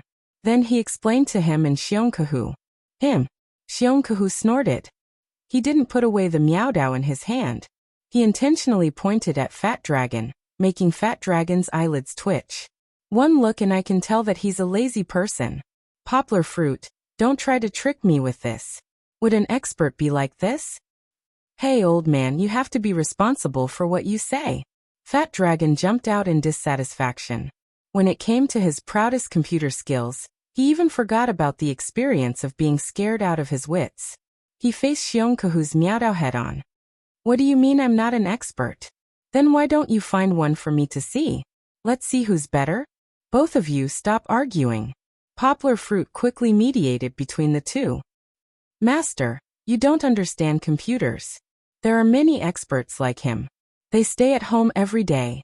Fat Dragon, you should stop talking. This is my master. He's your elder. Even so, he shouldn't be so annoying. Fat Dragon said unhappily. However, he only mumbled. He was afraid of Poplar Fruit's anger. As for Xiongkahu, he snorted coldly and put away his Meowdow. However, his face still showed disdain and disbelief. Begging for monthly votes, begging for recommendations. Greater than over equal to asterisk.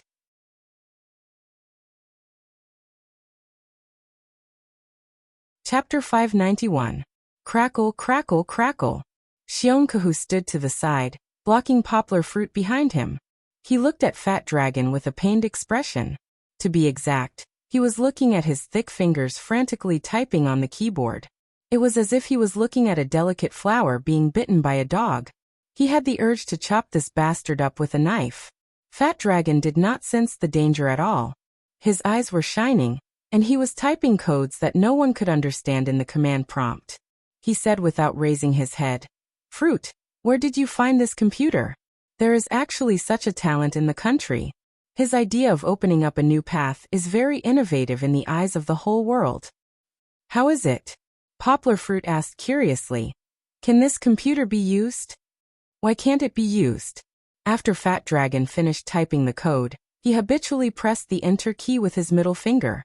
Then he stared at the computer that was crazily refreshing Windows and said, "Don't think of it as a normal computer. Just think of it as an enlarged version of a superphone. TSK, this configuration is still very high.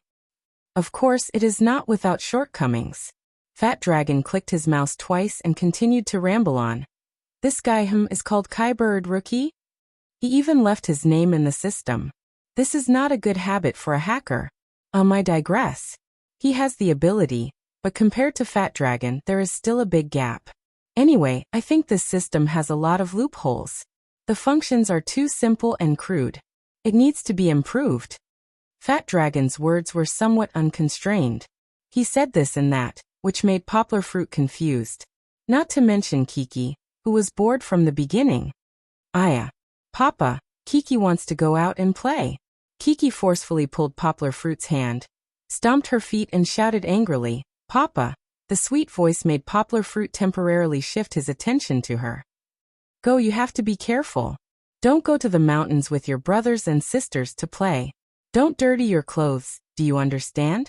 After Poplar Fruit became a father, nagging had become a habit. Zheng Yujia, who was next to him, covered her mouth and snickered. What are you laughing at? Poplar Fruit asked Kiki to go out and join his friends who were leaning against the window. Then he turned around and glared at Zheng Yujie. I'm laughing at you for being long-winded. You're just like an old mother. Zheng Yujie retorted without hesitation. I'm worried about you. As a father, I'm worried, so I said a few words. How can you call me long-winded? Poplar Fruit said with dissatisfaction. You're still young. When you have children, you'll know what it means to worry. A little brother Yang. How old are you? You say I'm young, as if you're already old. Zheng Yujie was lectured by Poplar Fruit like an old man. She immediately raised her eyebrows and shouted. The two were bickering like enemies. At this time, Fat Dragon had a preliminary understanding of the situation of the system. He pulled out a data cable and connected it to his mobile phone. Fat Dragon's mobile phone really can't be called a mobile phone. After Fat Dragon's DIY assembly, this overly thick mobile phone not only has strong performance, but also can be used as a portable hard drive. As much as 1 TB of storage space, it was stuffed with a lot of hacking tools that Fat Dragon programmed himself. This is also the reason why Fat Dragon didn't bring a computer with him this time.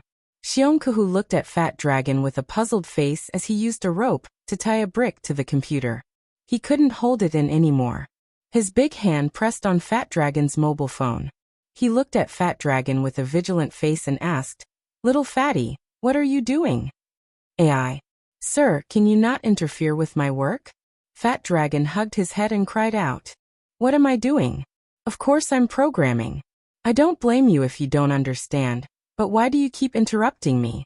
Hee, although this old man doesn't understand, I'm not senile. You just hit my computer and I'll tolerate it. Now you want to hit it with a brick? You don't want to leave here alive, do you? Xiongkahu glared at him with his bell-like eyes and shouted with a murderous aura. There were only two kinds of people who could ignore Xiongkahu's murderous aura. One was a freak like Poplar Fruit, who was a level higher than him. The other was a nerd like Fat Dragon, who didn't know what it meant to seek death. He only felt that the surroundings were a little cold, but he didn't believe that Xiongkahu would do anything to him. He thought to himself, Hee, old man, don't think that I don't know that you only know how to scare people. Fruit. Fat Dragon was unreasonably interrupted by Xiongkahu, so he could only helplessly ask Poplar Fruit for help. Why is your master always in my way? Poplar Fruit walked over, but Xiongkahu jumped out and blamed Fat Dragon. I'm in your way? Who told you to have evil intentions? Poplar Fruit, look at this brick. He must be planning to break our computer. Also, you hit it so hard just now. Although I don't understand, you didn't hit it so hard in the past. Poplar Fruit looked at the two of them and didn't know whether to laugh or cry. Master, you've really misunderstood. This isn't a brick. It's just a phone that looks more like a brick. And Fat Dragon, you also need to change your bad habits. Why did you hit the keyboard so hard? There's a mainframe under the keyboard. Our computers will be used by our children in the future. Take it easy and don't break it. Poplar Fruit didn't help either of them. At noon, Poplar Fruit brought Zheng Yujie to find Kiki for lunch. Fat Dragon, however, refused to move. He was completely focused on this new toy.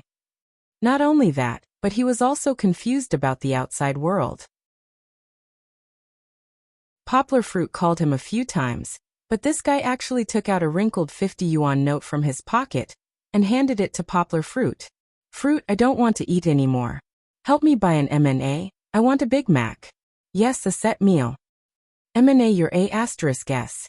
Poplar Fruit was speechless. This guy thought that he was still in his hometown in Guangdong province. How could he buy a M&A in the middle of nowhere? Poplar Fruit had no choice but to finish eating and give it to him.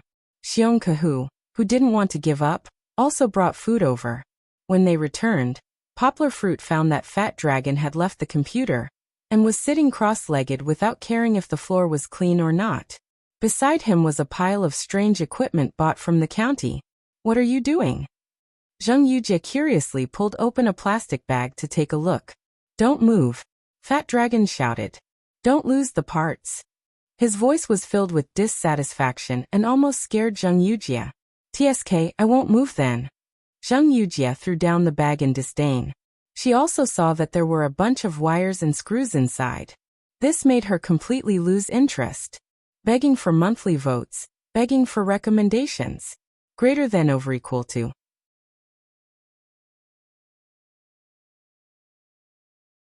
Chapter 592. Fat Dragon was like a different person when he was fiddling with the electronic equipment. His thick fingers didn't seem clumsy, but they were so flexible that Poplar Fruit was surprised. After a while, he assembled a receiver pot that looked like a radar. Fat Dragon didn't just assemble the receiver pot for the TV model. He also took apart the bulging component box and replaced it with the parts he needed. Using this to surf the internet? How do you do it? Poplar Fruit asked curiously. Do you look at the sky and capture a satellite signal?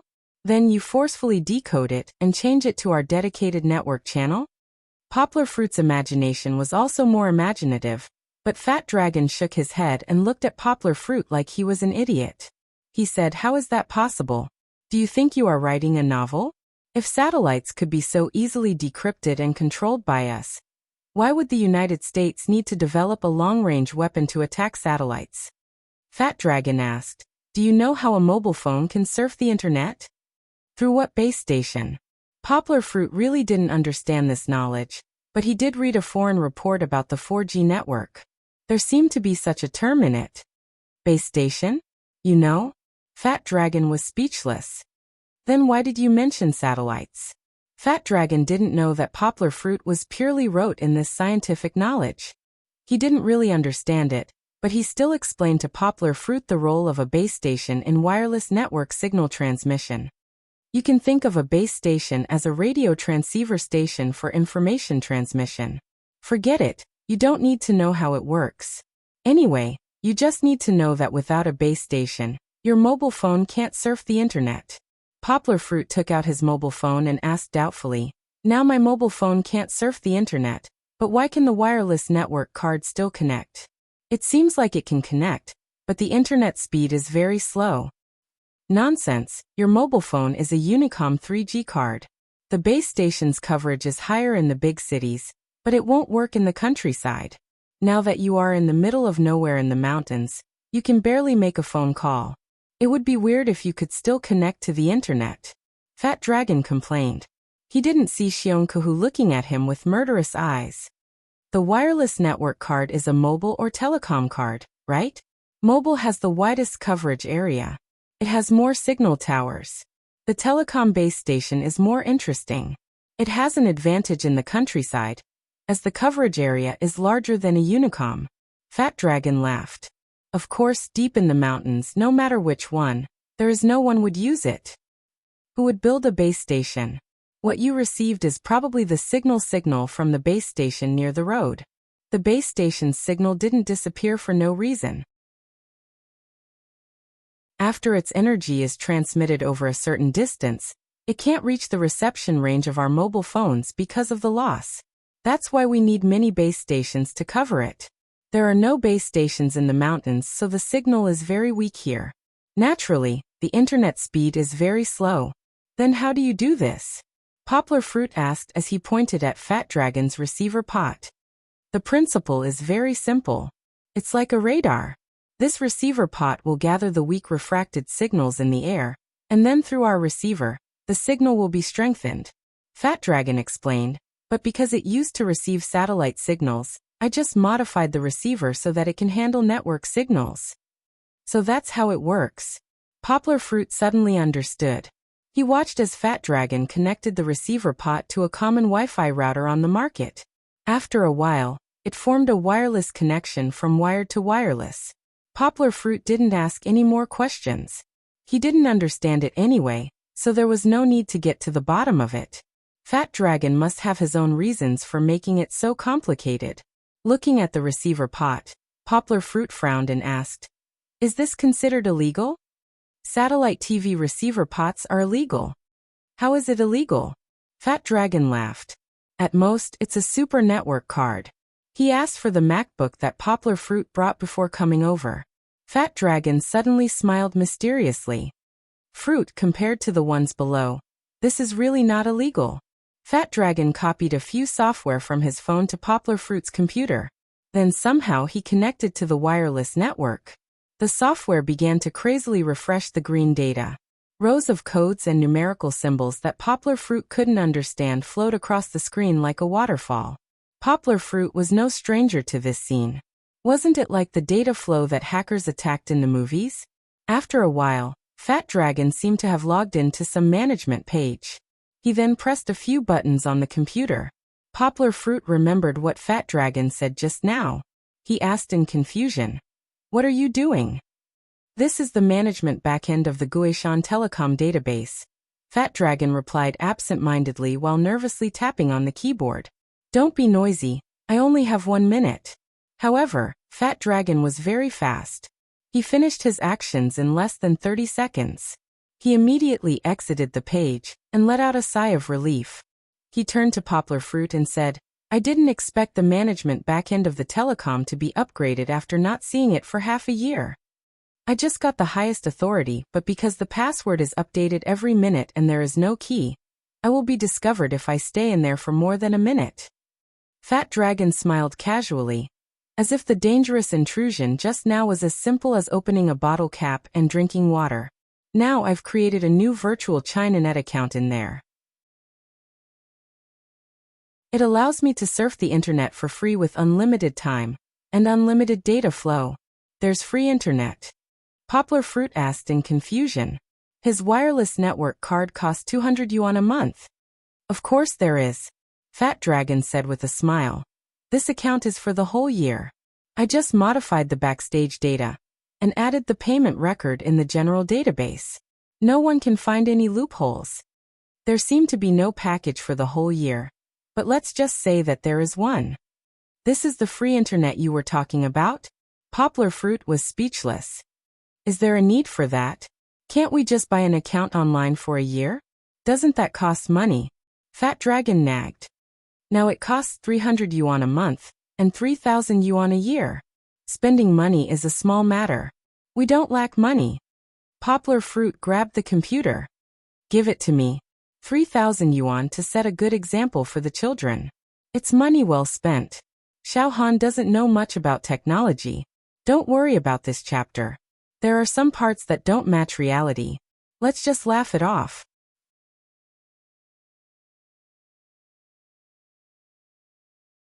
Chapter 593.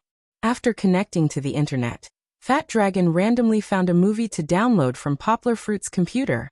In the end, the skyrocketing internet speed was shocking. It was 10 megabytes per second. Poplar Fruit's eyes widened. He had only experienced such speed in school. The main thing is that there are not many people using it. Fat Dragon explained, "There's no one nearby who uses a mobile phone to access the internet, so we can take up most of the bandwidth." "Fat Dragon, can you try to use my computer to play a video for the one on the table? Or rather, we can have a video chat between the two of us." Poplar Fruit patted his shoulder and asked, "What are you planning to do?" Fat Dragon moved to the table and said, "If it's just to play a video file remotely, it shouldn't be a problem. I just need to write a video player program. But if you want a video chat like QQ, I'll need to install a camera for this computer. It doesn't have a camera lens, right?" "Yes, I'll buy it." Zheng Yujie was behind him. She dug out an external camera from the few boxes she brought with her when she first arrived.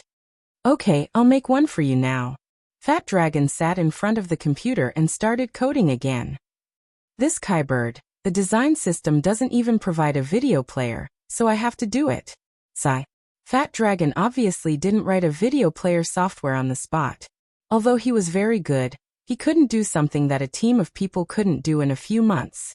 Fat Dragon directly hacked the video player in his phone, then copied and pasted the code. Then he slightly modified some of the core parts to match the current terminal. After all, the Comet system was born out of the Android system. So Fat Dragon only spent a little more than an hour to complete the copying work. Poplar Fruit and the rest were watching with interest at first, but after a few minutes, even the old-fashioned Xiong Kahu couldn't be bothered to look.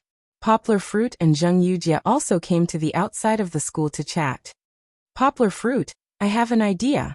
Zheng Yujie leaned against the wooden railing and watched Kiki playing with her friends outside the school with Poplar Fruit. "Hee, I don't understand what they're doing. Why are they laughing so happily?" What do you think? Poplar Fruit was a little absent-minded at first. His thoughts were all on the little girl. When he came back to his senses, he turned his head and asked in confusion. I'm going to Guangdong province, not to play. Zheng Yujie bit her lower lip and said seriously. What? A trace of doubt flashed in Poplar Fruit's eyes. He doubted his ears. Come to Guangdong province? You mean long-term residence? What do you think? Zheng Yujie stared at Poplar Fruit's expression and asked. That's my only idea. I only got it 2 days ago. Why do you want to come to Guangdong province? Also, what about your job? Poplar Fruit's face was indescribable. It was neither happy nor unhappy, but his eyebrows were wrinkled. In fact, his last question was, You're not coming here because of me, are you? He had such a feeling, but he swallowed the words that were on the tip of his tongue, and changed it to another one. Poplar Fruit wryly smiled in his heart. The uneasiness in his heart was getting more and more serious. Zheng Yujie bit her lip. Her crystal white teeth left a deep mark on her lips. I haven't thought about it yet. Maybe I'll resign and open my own publishing house. Poplar Fruit was startled. He said in surprise, Open a publishing house? That's not a small difficulty. Moreover, why do you want to open a publishing house in Guangdong province? Do you know my father? Zheng Yujie asked. Poplar Fruit shook his head in confusion and said, I don't know. I've seen your mother once. Ah, you've seen my mother? Zheng Yujie's face suddenly turned red. She was a little shy, but in an instant, she became angry. Hey, why didn't you tell me that you've seen my mother?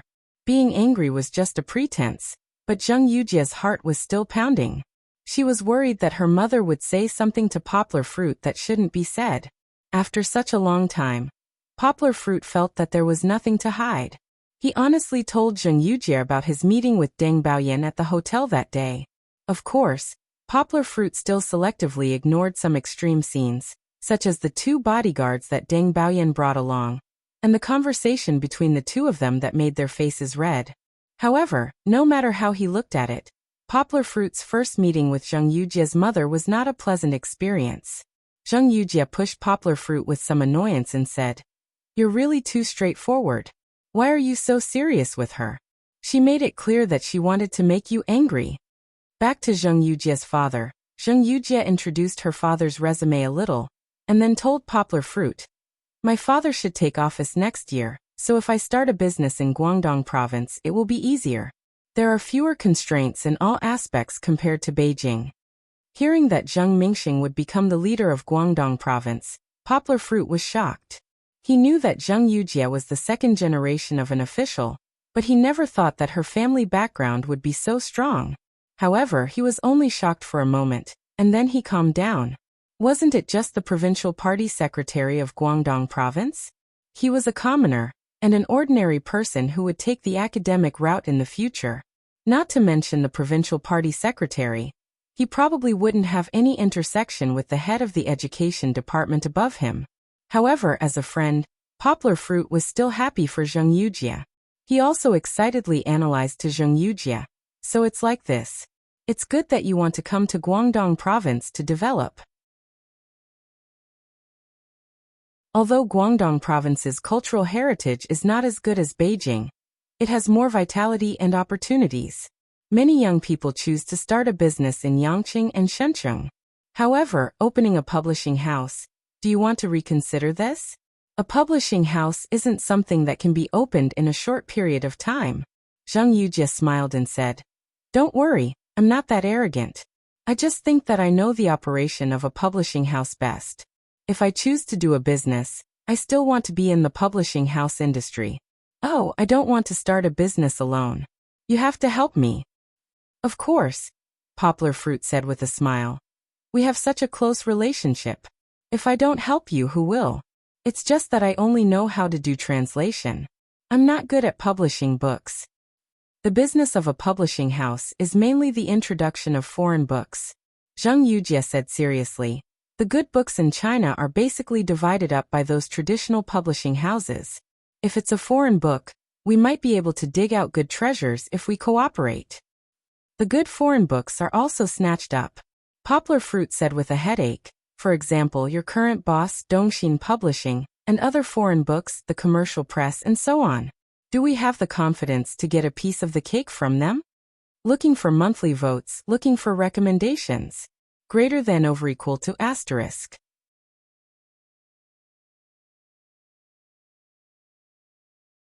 Chapter 594. Hey, you're killing me.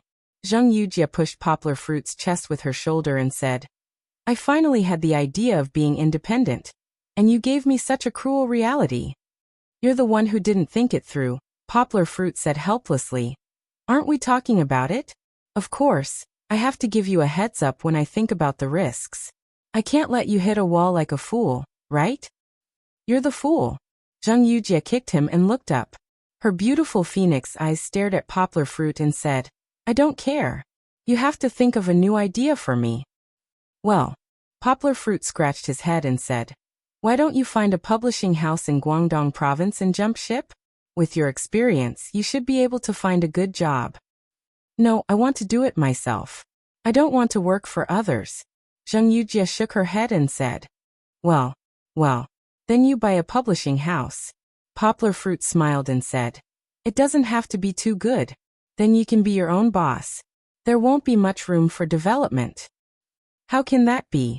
Zheng Yujie said unhappily. If I, Zheng Yujie, open a publishing house, I must do the best. How can I muddle through? She suddenly realized the problem and angrily stretched out her hands to pull Yanghua away. She didn't know when Yanghua had sneaked a peek at Chi-Chi's big face, but she stomped her foot and said angrily, Hey Yanghua, don't patronize me, be serious. Poplar Fruit looked at Zheng Yujie. Although she still had the same playful expression, there was disappointment and grievance hidden in the depths of her eyes. He was shocked, and a thought flashed through his mind. Do I care too little about her? This thought. It was a very bad sign, but Poplar Fruit still found an excuse to deceive himself. Friends should care about each other. Zheng Yujie has done so many things for you. Now, when it's her turn to think about her own future, you don't care about her. How can you be a good friend? After being serious, Poplar Fruit suddenly had a flash of inspiration. He finally dared to look at Zheng Yujie's eyes. He rubbed his left thumb and middle finger and said with a smile, I have a good idea. Really? Zheng Yujie looked at Poplar Fruit in surprise and asked. She was like my daughter, who was very gullible. Just now, she was angry because Poplar Fruit didn't care about her. Then, she was happy because Poplar Fruit snapped his fingers. However, this time, Poplar Fruit didn't disappoint her.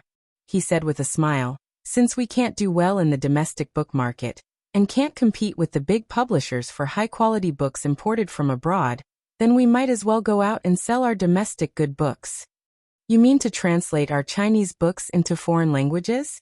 Zheng Yujie asked in surprise. Can this work? Isn't it more difficult? Zheng Yujie was right. Foreign language books were pouring into the country in waves, and there were even quite a number of them on the bestseller list.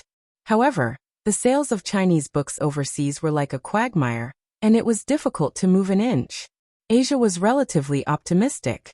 Southview, which was next to it, belonged to the Han cultural circle, and their thinking was relatively similar to the Chinese people.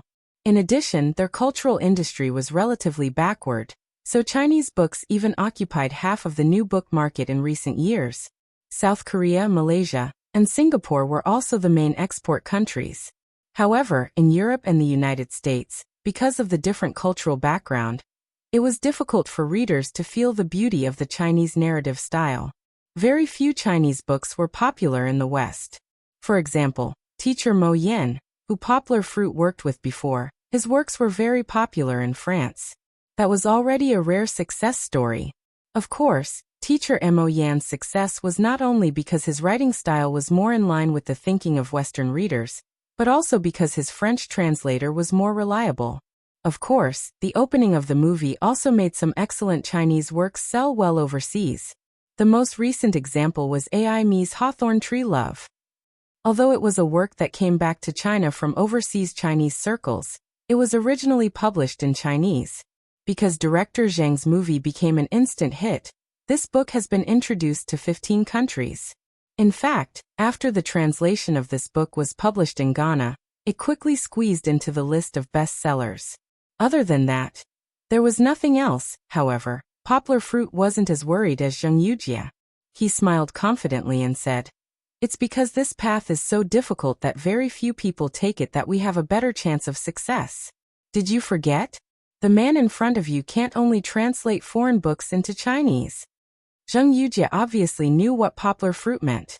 Poplar Fruit's translation ability had been recognized. His translation of the Swedish version of Life and Death Fatigue, a few months ago, already proved his ability. However, Zheng Yujie still didn't feel optimistic. "I know, but didn't you say it yourself? Our way of thinking is different from foreign people. Even if the books are readable, what if they still don't like it?" Poplar Fruit smiled and said, "I'm talking about traditional literature. It's really difficult for our traditional literature to go out. It can't be helped." At that time, the literary circle was relatively closed. Even now we find the books difficult to understand, let alone foreigners. But it's different after the 21st century. Poplar Fruit said, "Our generation watches American dramas, American blockbusters, and even Western games. We're not so conservative. Then look at the works written by our generation. Don't they have a lot of changes from the past?" "Are you talking about Handsome Han and Guo Xiaoxi?" Zheng Yujie's eyes lit up, but she sighed and said, "No, I remember that foreign publishers tried to sell their works, but they didn't become popular." "Haha, who said I was talking about them?" Poplar Fruit laughed. "I'm talking about online novels." "Online novels?" Zheng Yujie was confused by Poplar Fruit.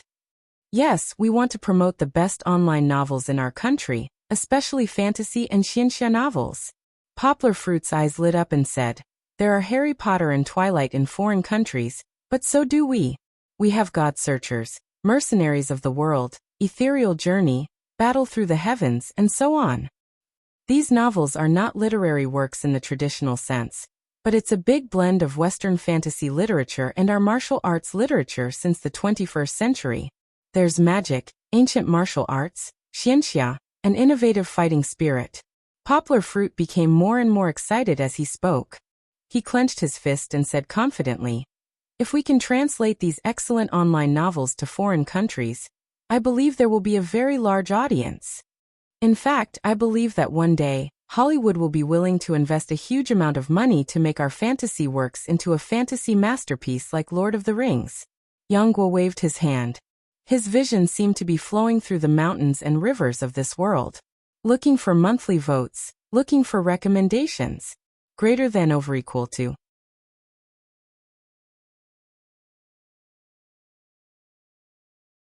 Chapter 595. In front of Yang Guo, Zheng Yujie would do some unusual things because of the love in her heart.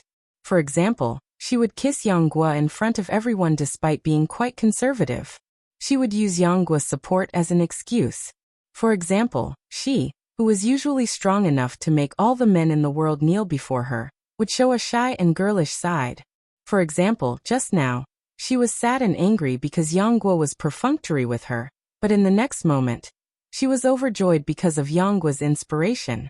But if you think of Zheng Yujie as a woman whose IQ will drop to zero because of love, then you are gravely mistaken. She would lose herself because of Poplar Fruit, but in the face of important things, her calmness would never change. Perhaps this was the good family education inherited by Zheng Mingsheng, who was about to become the governor of Guangdong province. Hearing Poplar Fruit's domineering and vehement speech, it seemed that the magnificent prospects of his future translation of excellent online fantasy novels had appeared in front of her eyes. At this time, Zheng Yujie calmed down and seriously considered the feasibility of Poplar Fruit's plan. It had to be said that the novels that were popular around the world in the past 10 years, except for the mystery series, Dan Brown's Angels and Demons, and the Da Vinci Code, etc., seemed to be mostly Western magic or fantasy novels. Not to mention The Lord of the Rings and The Hobbit, which had been popular decades ago. Even if they had been published for decades, they were still selling well because of the movie adaptations. In terms of time, Rowling's Harry Potter at the end of the last century also didn't need much introduction. The adventure and love story of the magical teenagers deeply affected China in the 80s and 90s. Martin's Song of Ice and Fire had also been selling well for more than 10 years. Last year, it was made into a TV series by HBO in the United States, and it already had a large number of fans in China. Stephanie Meyer's Twilight also didn't need any more praise. It was known as a magical masterpiece in the post-Harry Potter era. The romantic and poignant love story between a handsome vampire and a beautiful human girl in Aunt Meyer's novel had changed the world's perception of vampires, which was previously unapproachable. In recent years, there was also Susan Collins's The Hunger Games trilogy swept all the major book awards in the United States and Europe since it was published in 2008. Even today, 4 years later, it was still the #1 Legion on the bestseller list. And this time, Yang Guo and Dongxin were preparing to secretly release Yang Pi's Fantasy Drifting, which was also a legend in fantasy novels. If we were to compare our online novels with the best-selling fantasy and fantasy novels overseas, there would definitely be a certain gap. After all, our online novels have only been developing for more than 10 years, and the market atmosphere is also not the same as that of the past. However, in terms of imagination, Zheng Yujie felt that Poplar Fruit's words made sense. Our online novels didn't fall behind. There were Eastern celestial heroes and Buddhas, and Western magic, knights, gods, and all kinds of sci-fi mechas and otherworldly continents. In just 10 years of development, the entire online novel was as bright as the stars and as gorgeous as the summer flowers. But here came the problem. Zheng Yujie frowned. Her left hand supported her right hand, and her right hand supported her chin. She asked, "Poplar Fruit, this is a good idea. If it succeeds, we, as the first person to eat the crab, may be able to quickly seize the biggest piece of the cake. But have you thought about it? Where do we get the channels to sell our works? In the past, if we want to sell our works in China, we usually have to sign a separate agreement with foreign booksellers. Like Random House, these established booksellers are the first choice of authors. In the past, some large publishing groups in China did business research and wanted to merge with foreign publishing houses as our springboard, but they didn't succeed." Zheng Yujie said with some depression. "Of course those big publishing houses in Dongxin have some channels to use, but do you think they are willing to work for others? This would be a very difficult problem. Even the publishing groups controlled by the state would hesitate."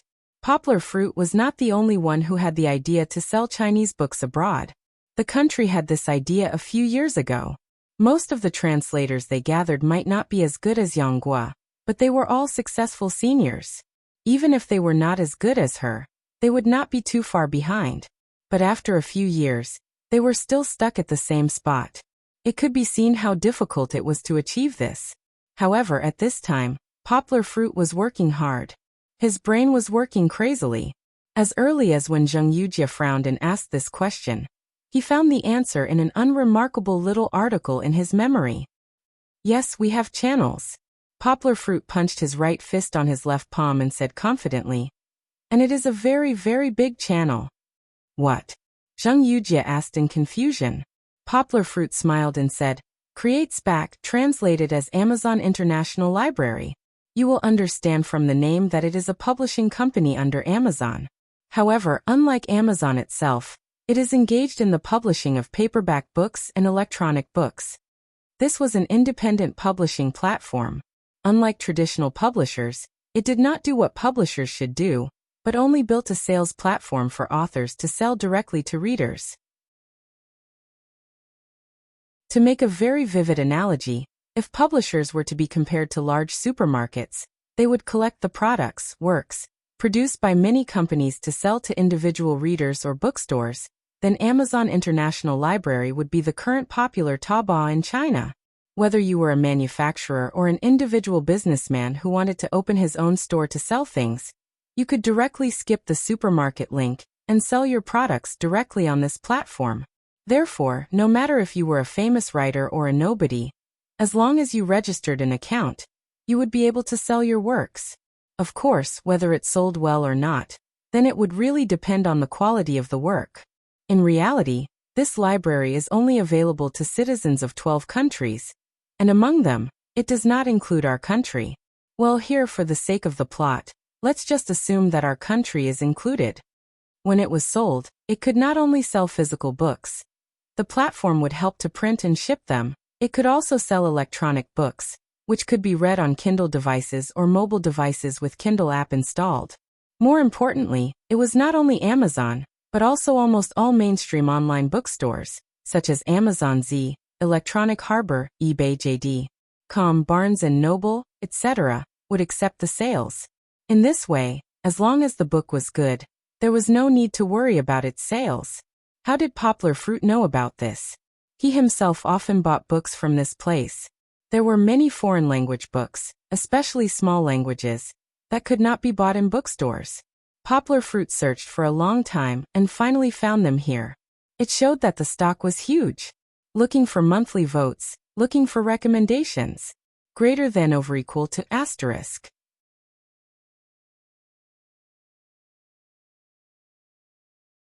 Chapter 596. Wait a minute, Zheng Yujie said in surprise. Without the middleman, the author's income must be greatly improved, right? Zheng Yujie had been a deputy editor for several years. She naturally knew the tricks of the publishing house.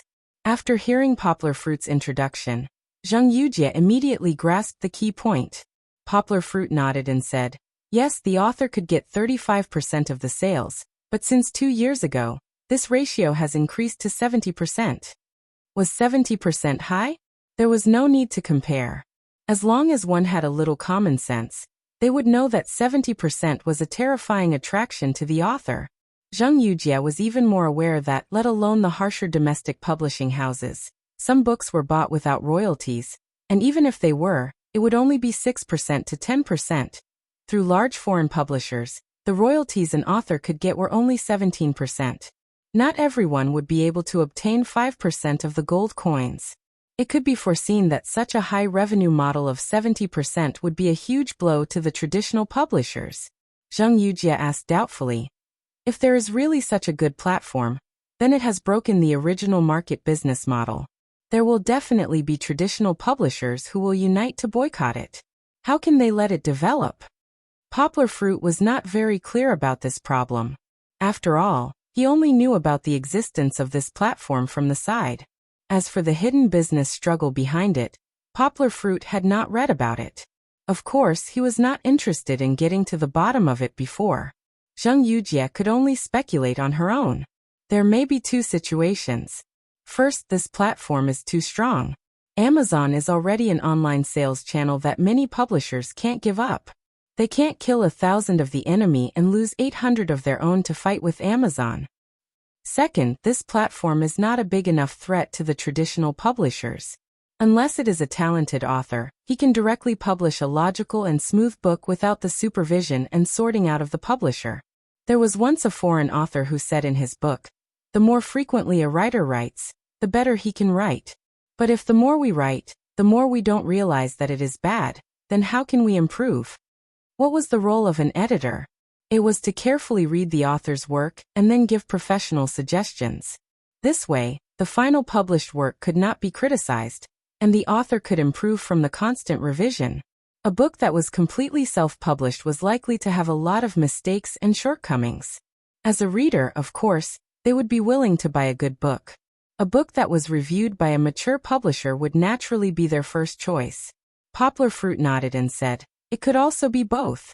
Since the threat is not big enough, there is no need to worry too much and fight to the death. Hey, don't imitate me. Zheng Yujie patted Yangguo's arm and pouted. Zheng Yujie was not a person who cared about these small details. Quarreling with Poplar Fruit was just a performance of joy and happiness. Poplar Fruit scratched his head and said embarrassedly, there are so many problems, then is my idea just an armchair strategist? It seemed that the self-publishing route would not work. Who said that? Zheng Yujie smiled and hugged Poplar Fruit's arm. She looked at Poplar Fruit sweetly and said, on the contrary, your idea is very feasible, and maybe we can rewrite the history of the domestic publishing industry. What do you mean? Poplar Fruit was a little confused. Didn't you say that self-publishing is not as good as traditional publishers? Are we self-publishing? Zheng Yujie asked. Did you forget what we were going to do in the beginning? Open a publishing house. Poplar Fruit felt that his action with Zheng Yujie was a little too intimate. He blushed and pulled his arm out of the amazingly elastic two peaks. Yes, Zheng Yujie did not care about Poplar Fruit's little action at this time. She smiled brightly and said, "We are traditional publishers, but since we don't have a better choice, why don't we break the rules and go the semi-self-publishing route?" "You mean?" Poplar Fruit's eyes lit up. Yes, Zheng Yujie wanted to use the identity of a publishing house to publish her own books through the self-publishing channel. In fact, Poplar Fruit had the same idea at first, but he was confused by the two models of self-publishing and traditional publishing that Zheng Yujie had mentioned. After all, he was not a professional in the publishing industry. What kind of business model was this? To give a very simple example, Zheng Yujie opened a publishing house, which also had an editorial department to review and proofread manuscripts, a technical department to typesetting, layout and cover design, and other technical departments to handle some of the applications for publication, batch numbers, and other miscellaneous departments. However, the final printing, communication channels, and other parts could be omitted because they were all directly outsourced to Amazon International Library. In this way, Zheng Yujie's publishing house could save a lot of work. While streamlining the scale, it could also ensure the quality of the published books. This was something that pure self-publishing could not compare with. But don't be happy so early. Zheng Yujie poured cold water on Poplar Fruit, who was so naive that his blood was boiling. Now there are still two problems that we need to consider. First of all, how can we sell our books and not let our publishing house suffer a loss? Since it was a self-publishing platform, as mentioned before, the books on it were a mix of good and bad. It was very difficult to stand out from the vast number of works that were as good as the starry sky. Of course, there were also successful examples. The most representative was Amanda Hawkins. Amanda Hawkins. This Hawkins was, of course, not the godlike physicist Hawkins. Amanda Hawkins?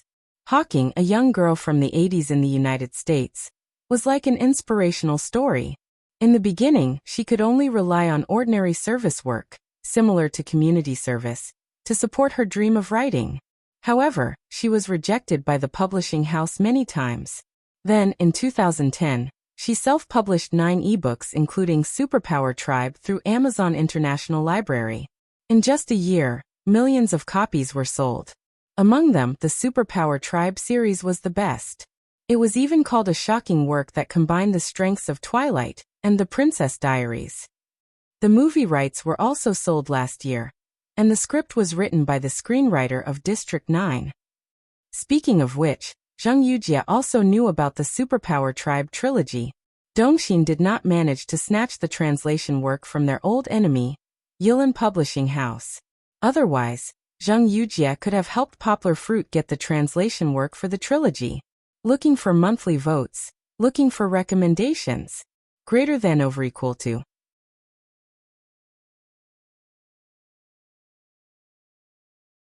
Chapter 597. Even if there were no lack of successful examples, how many glittering gold would still be drowned in the dirty sand?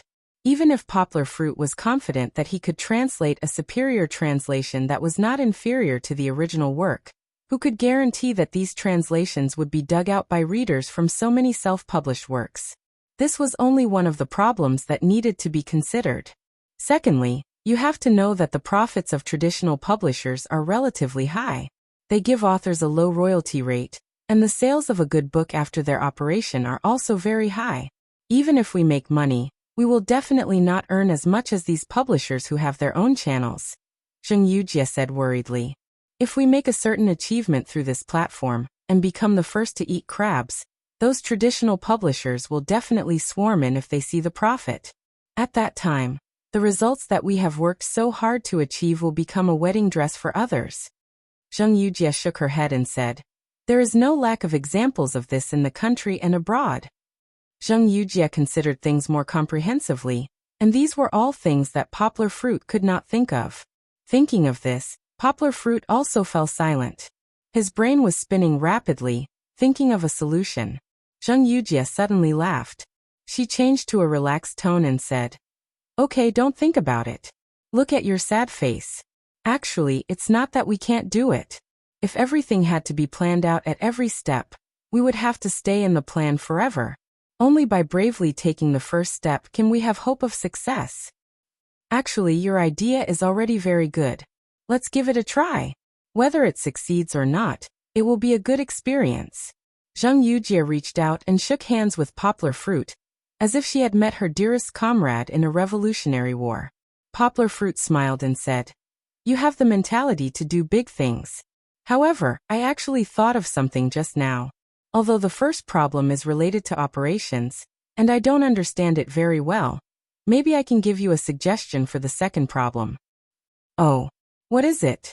Zheng Yujie blinked her red phoenix eyes, and a look of surprise appeared on her pretty face. Poplar Fruit had given her enough surprises today. In the beginning, she had only brought up the idea of leaving Beijing. Even if she forced Poplar Fruit to give her an idea, it was just a joke with Poplar Fruit. However, she didn't expect that Poplar Fruit would really think of a way that no one had thought of before. She didn't think that a bookworm like Poplar Fruit would come up with a good solution for the company's management. However, Poplar Fruit still surprised her. "It's impossible to swallow the entire book export pie," Poplar Fruit said seriously. "I don't think even a big publishing group like Dongxin would dare to make such a big demand. But maybe we can try to seize as many foreign language copyrights of high-quality online novels as possible in the early stages, when no one is optimistic about them." "I understand." Zheng Yujie nodded. She definitely had thought of the key points of these operations without Poplar Fruit's reminder. In the middle and later stages, we can retain those outstanding translators. Poplar Fruit looked at the problem from his own point of view. "How? Sign those long-term contracts with them?" Zheng Yujie asked with some disappointment. Poplar Fruit smiled and said, "No, it's useless to sign those long-term contracts. Talented translators won't just hand themselves over to a publishing house, and those who are willing to sign long-term contracts are the translators with average abilities. If they are the only ones, what's the point?" Zheng Yujie also knew that long-term contracts were useless. She knew it from Dongxin. Those who signed contracts with Dongxin were all young translators with little achievements. Dongxin didn't dare to use long-term contracts with real translation masters at all. For example, Professor Luo Lin translated for Dongxin in the capacity of collaborators. Dongxin had to be careful for fear of making these masters unhappy if they didn't handle it properly. Poplar Fruit was the same. Dongxin once saw the potential of Poplar Fruit and wanted to sign Poplar Fruit, but Zheng Yujie was rejected when she mentioned it to Poplar Fruit. But Dongxin didn't dare to fall out with Poplar Fruit. Perhaps if Zheng Yujie wasn't in the middle, Dongxin would think that Poplar Fruit was too arrogant, but they definitely didn't dare to fall out with Poplar Fruit. After all, Poplar Fruit showed that his strength was not inferior to domestic translation masters at a young age. If they offended Poplar Fruit now, wouldn't they suffer the revenge of a master for decades to come? If it was only Poplar Fruit alone, it would be fine. But who knew how many translators Poplar Fruit's future students would be? Poplar Fruit finally said his thoughts. "If we want to do it in the long run, then our publishing house must give the translators an appropriate commission." "Commission? Isn't that unreasonable?" Zheng Yujie exclaimed. From the last century to this century, the relationship between publishers and translators was very subtle. But one thing was certain, the importance of translators was far lower than the importance of the original author. Translators not only had a low status, but the remuneration they received couldn't be compared with the profits of publishers. As mentioned earlier, domestic translators and foreign translators were treated differently. Domestic translators were paid according to the number of words in a book, and the translator's name was hidden in a secret place in the final published book. In foreign countries, translators could get a commission, and the translator's name on the translated book was on the same level as the original author. Even if the translator's name was not as good as the original author's, it could still be placed in a prominent position on the cover of the book. What Poplar Fruit wanted to say was to break the norm and improve the status and treatment of translators. Our book export is different from the book import. Translators play a very important role in it. Speaking of English, as long as one had a certain foundation and good Chinese writing skills, He or she could translate English into Chinese. After all, it was not difficult to read English, and the translated language was his or her mother tongue. But not everyone who learned English could translate Chinese into English well. After all, the logic of English and Chinese was very different. It was very likely that the translated work would be awkward for foreigners. Translators and authors could enjoy the same commission. This was not only to increase the translator's income, but also to link the translator's income with the sales of his translated work. From another perspective, it was also an incentive for translators. Only by working hard to translate this book can I earn more money. Otherwise, my efforts will be more valuable. Looking for monthly votes. Looking for recommendations. Greater than over equal to.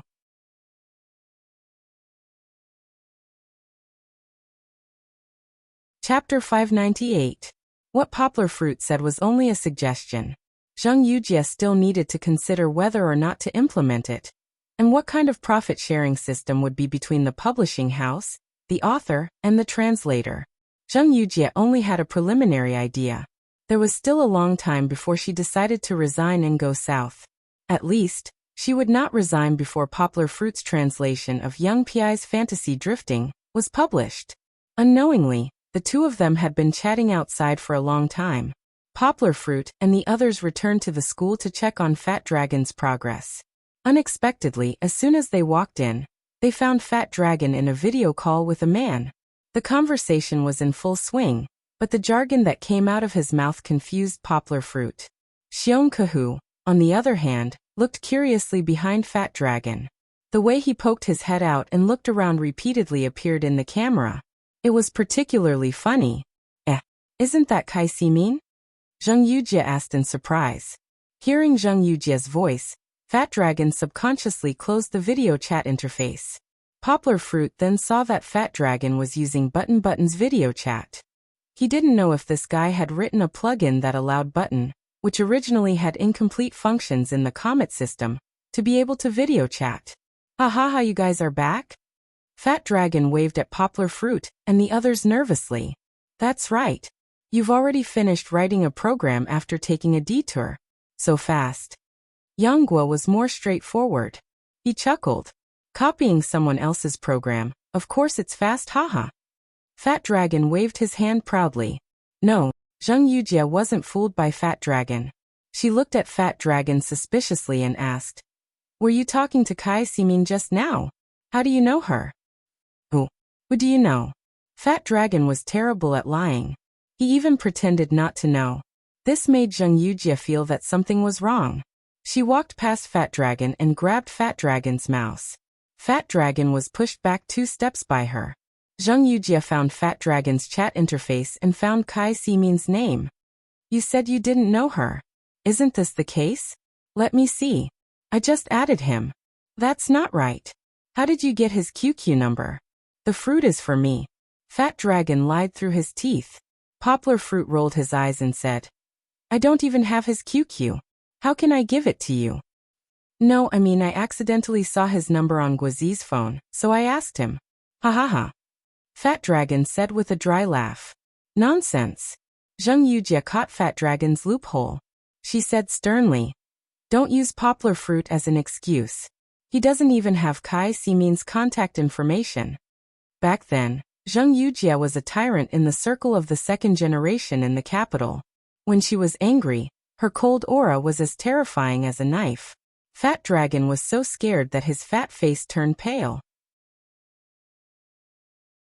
He sat paralyzed on the chair, and didn't even dare to breathe. Poplar Fruit felt that Zheng Yujie's reaction was a bit too big. He scratched his head and went forward to pull Zheng Yujie and said, Let's talk nicely. I'll ask him. When Poplar Fruit spoke, Zheng Yujie angrily moved aside.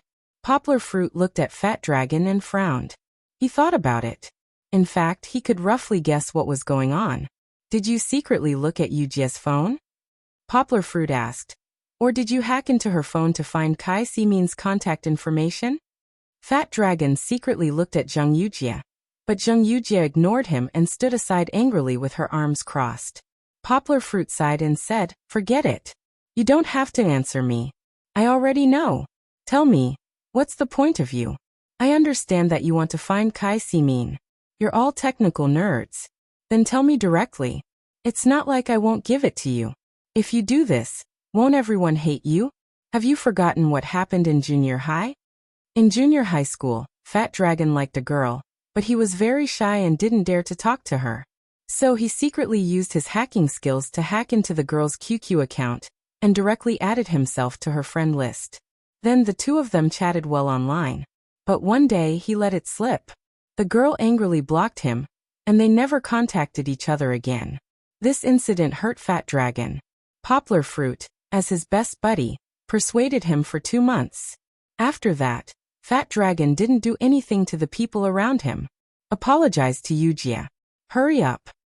Poplar Fruit's voice was a bit strict. Poplar Fruit was younger than Fat Dragon by a year, and Fat Dragon was also married.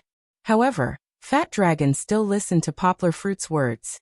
This was because he cherished such a good buddy from the bottom of his heart. I'm sorry. Fat Dragon stood up and walked in front of Zheng Yujia. He bowed deeply and said. Poplar Fruit also persuaded from the side.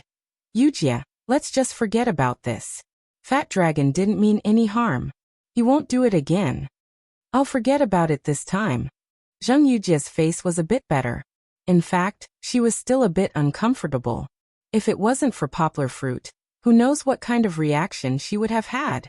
Don't forget, no matter how kind the second generation of officials were, they were still the second generation of officials. Their means of revenge would be more severe than ordinary people's. Zheng Yujia found an excuse to go back and rest. Poplar Fruit knew that the easing of their relationship wasn't something that could be restored in a short period of time. He laughed as he grabbed Kiki, who couldn't stop playing, and ordered her to go back with Zheng Yujia to take a nap. He could only hope that Kiki would be able to make Zheng Yujia a bit happier. When they returned to school, Poplar Fruit found Fat Dragon sitting on a chair like an obedient child listening to Xiongkahu's lecture.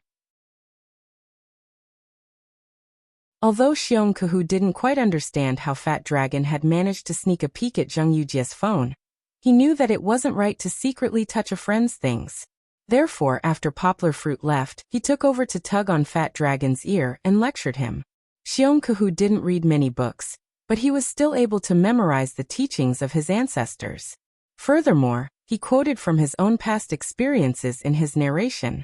The great principle of not betraying a brother's friendship was enough to make one's blood boil with excitement. Fat Dragon had an infatuated look on his face. He probably thought that it was a wuxia novel again. Poplar Fruit stood at the door and watched for a while.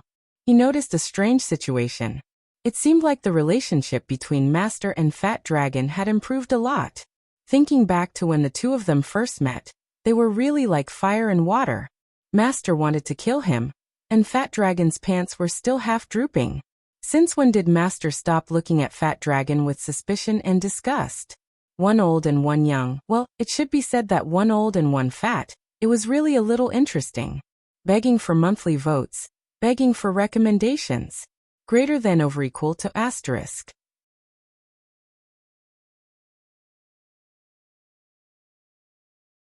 Chapter 599. With Poplar Fruit and Fat Dragon around, Xiongkahu went out for a stroll after chatting for a while. The old man didn't seem to have the habit of taking an afternoon nap. When he was free, he would walk around to see if the kids in the stockade had caused a ruckus during his absence. Poplar Fruit knew that Fat Dragon wasn't a bad person, so he didn't say anything else. After all, people also had dignity. If the same thing was brought up again and again, he would also feel impatient. However, Fat Dragon brought up the matter again. At that time, Yangguo was still telling him about the teaching software she was going to use. QQ's video chat isn't enough, I need a lot of functions. First, and most importantly, we need to be able to split the screen so that the kids can see me on one side, and they can see the PowerPoint on the computer on the other side, right? Just like a real class. I know that our display screen doesn't look big enough, and it might not be able to meet the requirements of split screens. Actually, we also bought a projector this time. You can see how we can combine the two organically. How about we use the projector to play the image of my lecture? Then we can play the PowerPoint or other courseware on the display screen in front of the kids. Poplar Fruit. Fat Dragon was a little absent-minded. He looked at Poplar Fruit's expression and hesitated to speak. What's wrong? Poplar Fruit asked strangely. If there's anything, just say it. It's not like you to hesitate. Fat Dragon clenched his teeth and said, Fruit, what happened just now? Poplar Fruit waved his hand and smiled. All right, let's not talk about the past. Let it go. No, that's not what I meant. Fat Dragon said anxiously. I hacked into Zheng Yujia's phone. I really didn't want to secretly get the rookie's phone number. I just couldn't say it in front of her. Didn't you want to secretly get Kai Simin's phone number? But you still did. Poplar Fruit rolled his eyes and said, No matter why you did it, no matter how you did it, you shouldn't have done it. I did it because of you. Fat Dragon said anxiously. Hey, you don't understand. I'm just afraid that you'll be deceived by this woman. Wait a minute. Poplar Fruit said with a frown. What do you mean? I'm confused. What do you mean by for me? Fat Dragon said in a rare serious tone. When I first met Zheng Yujia, do you know what I was thinking? You did. Poplar Fruit said speechlessly. Didn't you say she was a great beauty? Yeah, she's a beauty, and her family is rich and powerful. What about you? Other than being a little handsome, your family background is average, and you already have a child. Tell me, Poplar Fruit, what did you do to make such an excellent girl throw herself at you? Fat Dragon said this, not showing any jealousy, but with a face full of sincerity. Don't use the word throw herself at me, okay? She and I are just ordinary friends. Poplar Fruit said this, even though he felt that it was a little against his will. TSK, you're so stubborn. She chased you all the way to the wilderness. Isn't that throwing herself at you? Fat Dragon shook his head and said. Anyway, I think it's a little unusual. So you hacked into her phone. Poplar Fruit wiped his cold sweat and looked at him speechlessly. Whether you believe it or not, I just wanted to protect you. I was afraid that you'd be deceived by Zheng Yujia. Fat Dragon said very seriously. What's there to deceive? I'm just a poor boy. Poplar Fruit said with a wave of his hand. You're poor? You're already a millionaire and you're still poor? Fat Dragon punched Poplar Fruit and said angrily. As a brother, I have to keep a lookout for you. Otherwise, how can I explain to Sister Ping and Aunt Jean Feng? Wait. Poplar Fruit looked at Fat Dragon suspiciously and said, Then did you also hack into Feng Beibei's phone? Not hers, but I checked some of her information. That girl's background is very simple, so there's nothing to be suspicious about. Fat Dragon shook his head and said. Poplar Fruit reached out and pinched Fat Dragon's neck and said angrily, I don't care if you want to protect me, but I won't allow you to lay your hands on my friends. Do you understand? This is a matter of principle. Fat Dragon felt the sternness in Poplar Fruit's eyes. He quickly raised his hand and swore, I understand, I won't do it again, I swear. Poplar Fruit let him go. Fortunately, Fat Dragon didn't hack into Feng Beibei's phone. Or else Poplar Fruit might really get angry. Do you know what I saw in Zheng Yujia's phone? Fat Dragon looked at Poplar Fruit strangely and said with a smile. Stop. Poplar Fruit frowned. He really wanted to slap this guy to death and said, I don't know and I don't want to know. Fat Dragon was blocked by Poplar Fruit and almost choked. This feeling of wanting to say something but not being able to say it was really depressing. He opened his mouth, but Poplar Fruit actually covered his ears and said angrily, Hey, I said you're not allowed to say it. Fat Dragon didn't give up and said, No, you must be very curious. Do you know what kind of background her family has? Poplar Fruit was really angry this time. He lifted Fat Dragon from the chair, and the 200-pound Fat Dragon couldn't resist at all. He was directly pressed against the wall by Poplar Fruit. Aya, this Cabotin. The style is too beautiful, Xiaohan is drunk, haha. Poplar Fruit was very serious this time.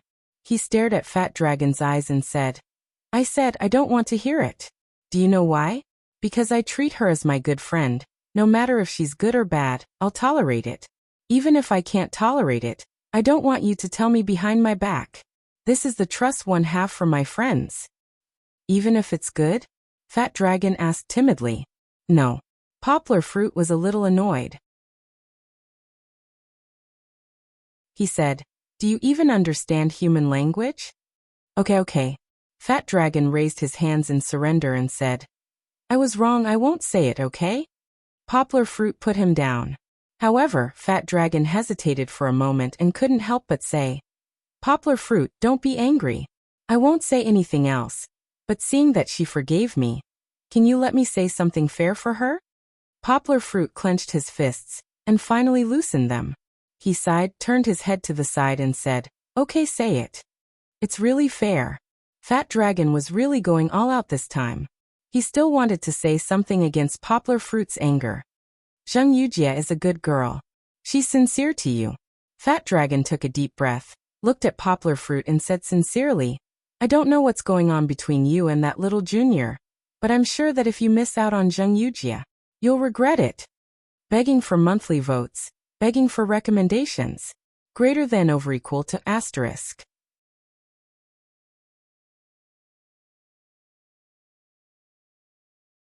Chapter 600. It was already afternoon, and the aroma of tea lingered in the air. The white smoke that rose into the air carried a sense of longing, like people sitting quietly in silence. It was as if the simple wooden table had already become a world of its own. It's time to go home. A cold but tactful voice broke the silence in the air. On the other side, the girl who only liked to wear plain clothes began to pull over her small bag. She tidied up the books that she had brought and gently put them into the bag.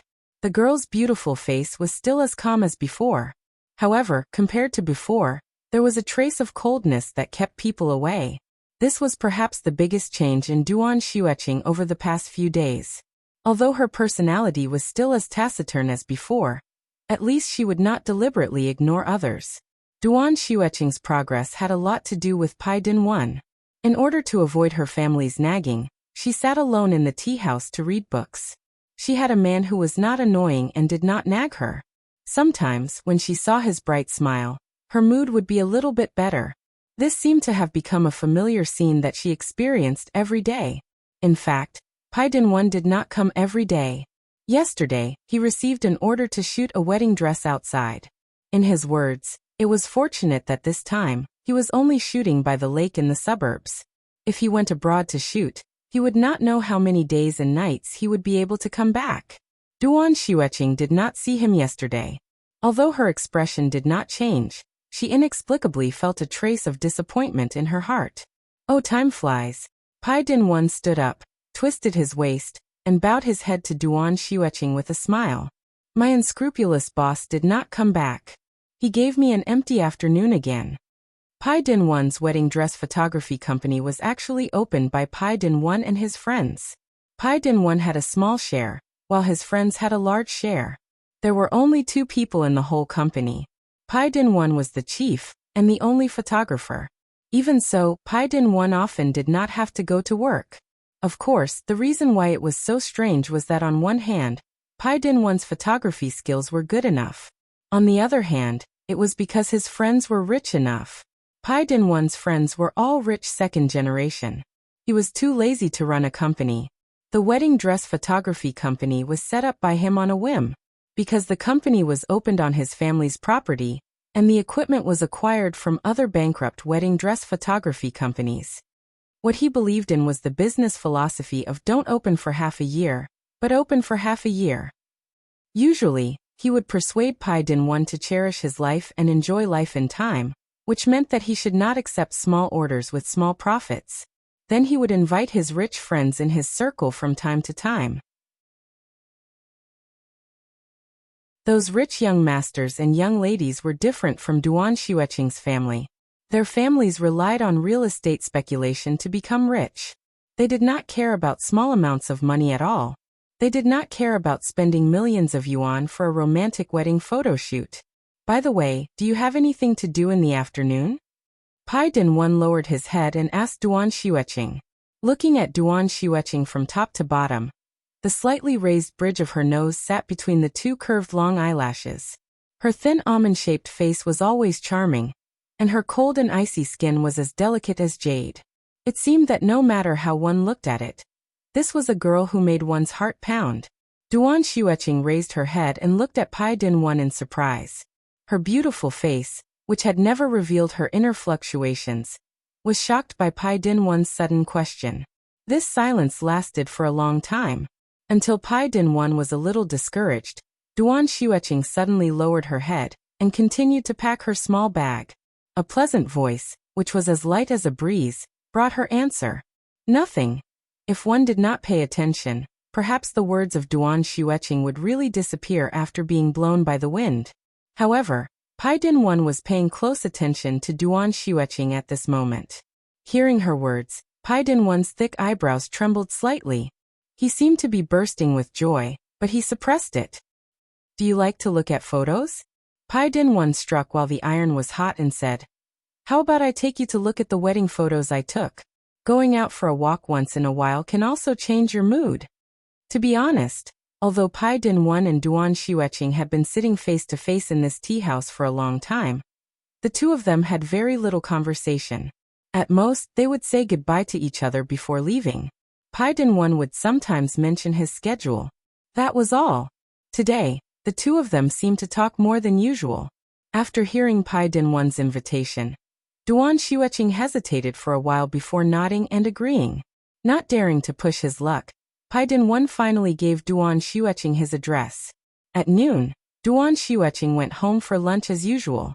She even had a good afternoon nap. Pai Dinwan became the one who was restless. He didn't eat lunch, but went back to the tea house and began to clean the dust that had accumulated because he opened the door but didn't receive customers.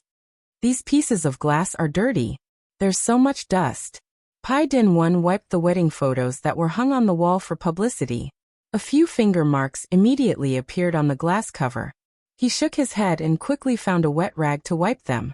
At around 1 o'clock, Pai Dinwan was really hungry, so he ordered takeout. However, if he ate in the tea house, even if it was very light Jiangnan cuisine, there would still be a smell left. Okay, I'll do my best. Pai Dinwan held the lunchbox and squatted on the curb outside the tea house to eat. I look like a migrant worker. After cleaning up, Pai Dinwan returned to the tea house. At first, he sat upright on the sofa with his hands on his knees. He turned his head and looked around to see if there was anything wrong with the place. It's 2 o'clock. It's 2 o'clock. Pai Dinwan straightened his back. I'm a little sleepy. It's 2:30. Pai Dinwan quivered, and some vague sleepiness disappeared. It's 3 o'clock. Pai Dinwan began to walk back and forth in the tea house. He couldn't sit down. Another half an hour passed. Pai Dinwan leaned against the front desk for decoration. His head was pillowed on top of it, and he looked at the white wall with melancholy. He sighed in his heart again and again. Ding-ling-ling, ding-ling-ling, that's not right. It's not a sigh. Pai Dinwan's eyes flashed with a trace of surprise. He quickly stood up, rubbed his stiff cheeks, and looked out of the glass door. He saw an ancient bicycle wobbling on the green belt path, avoiding pedestrians. In fact, there were no pedestrians, no bicycles, and nothing else. All he could see were her thin and weak shoulders, her long hair that reached her waist, and her cold and melancholic face. She's here. Begging for monthly votes, begging for recommendations. Greater than over equal to.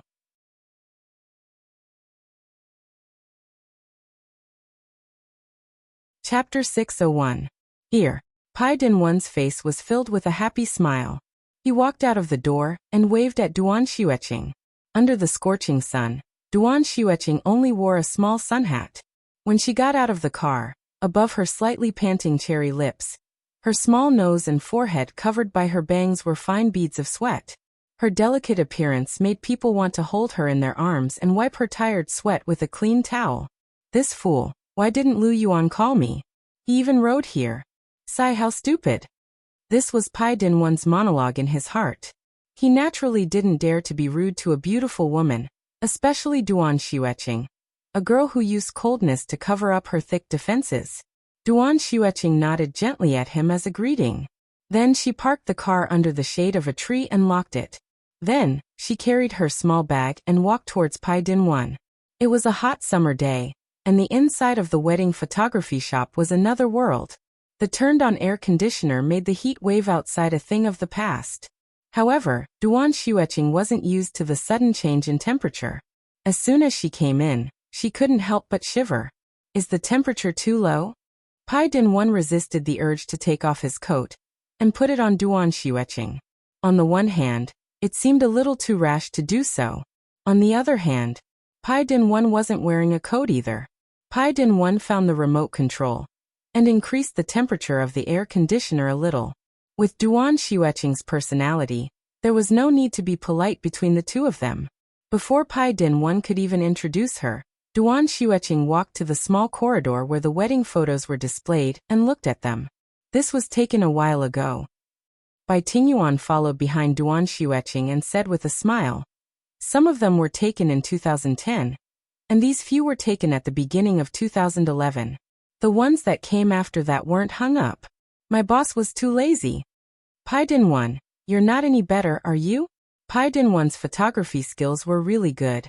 His composition was very interesting. It was not like those photo studios where the couple stood in front of the background. It seemed that every photo had a story of the lovers. This was taken in the Huerd vast grassland. Pai Din-won saw Duan Xueqing's eyes move to a photo, and she was reluctant to look away, so he introduced it with a smile. Although it was a grassland, the background of the photo was not an endless sea of grass. It should be a stream in the grassland. A herd of horses, although they were only reared by the herdsman, if there was no close-up, the difference could not be seen, were pacing by the stream. The newlyweds were sitting on the back of a tall white horse at the moment.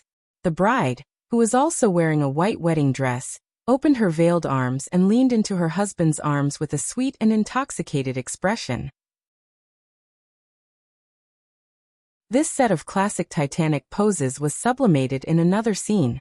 The gentle light in the foreground and the background that was not blurry, the grassland, the stream, and the horses set off the romance.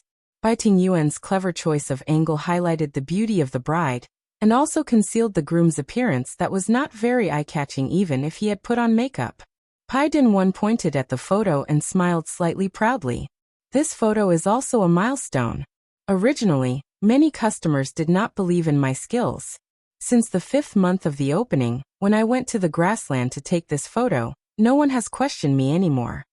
To be precise, in the circle of Pai Din-won's friends, many people knew Pai Din-won because of this photo. Later, Pai Din-won's friends decided to do a big deal. Who asked a large portion of the rich to be ugly. Although they weren't ugly, they weren't that good either. They looked for other wedding dress companies to take the photo, but the photo was simply Beauty and the Beast, which made them feel happy. I'll show you the photo albums later. They are all good photos that I have collected. I have never shown them to anyone else. Pai Din-won walked past Duan Xueqing into the lounge inside. That photo is a milestone, but it is not a masterpiece. There are many photos taken later that are better than this one. Pai Din-won was wearing a blue and white striped shirt, and the sleeves were rolled up to the elbows. When he was talking about the photography that he was good at, Pai Din-won bloomed with indescribable confidence. Looking at his excited look at the moment, it was completely different from the calm look he had when he was drinking tea with Duan Xueqing in the tea house. However, it seemed to be more charming this way. In fact, Duan Xueqing did not say a word when she came into the shop. Her eyes wandered between the photo and Pai Din-won from time to time. Although she didn't say anything, she didn't have the cold aura of 1,000 miles away from her body. Her bright and beautiful eyes revealed an undetectable fluctuation. This photo was taken in Nihon country last March. The theme is cherry blossoms. Many customers like this kind of romance. This year, there are 2 orders with this theme. Well, this one is also good, right? It was a snow scene. At that time it was cold and the bride wore little. However, it was to highlight this kind of love. There's also this one. It was taken at the bottom of the sea. The equipment was borrowed. This is the most challenging photo I've ever taken. At that time, I took it over and over again. It took me 3 days to get this photo that I'm satisfied with. It is definitely much worse than this one in the Maldives.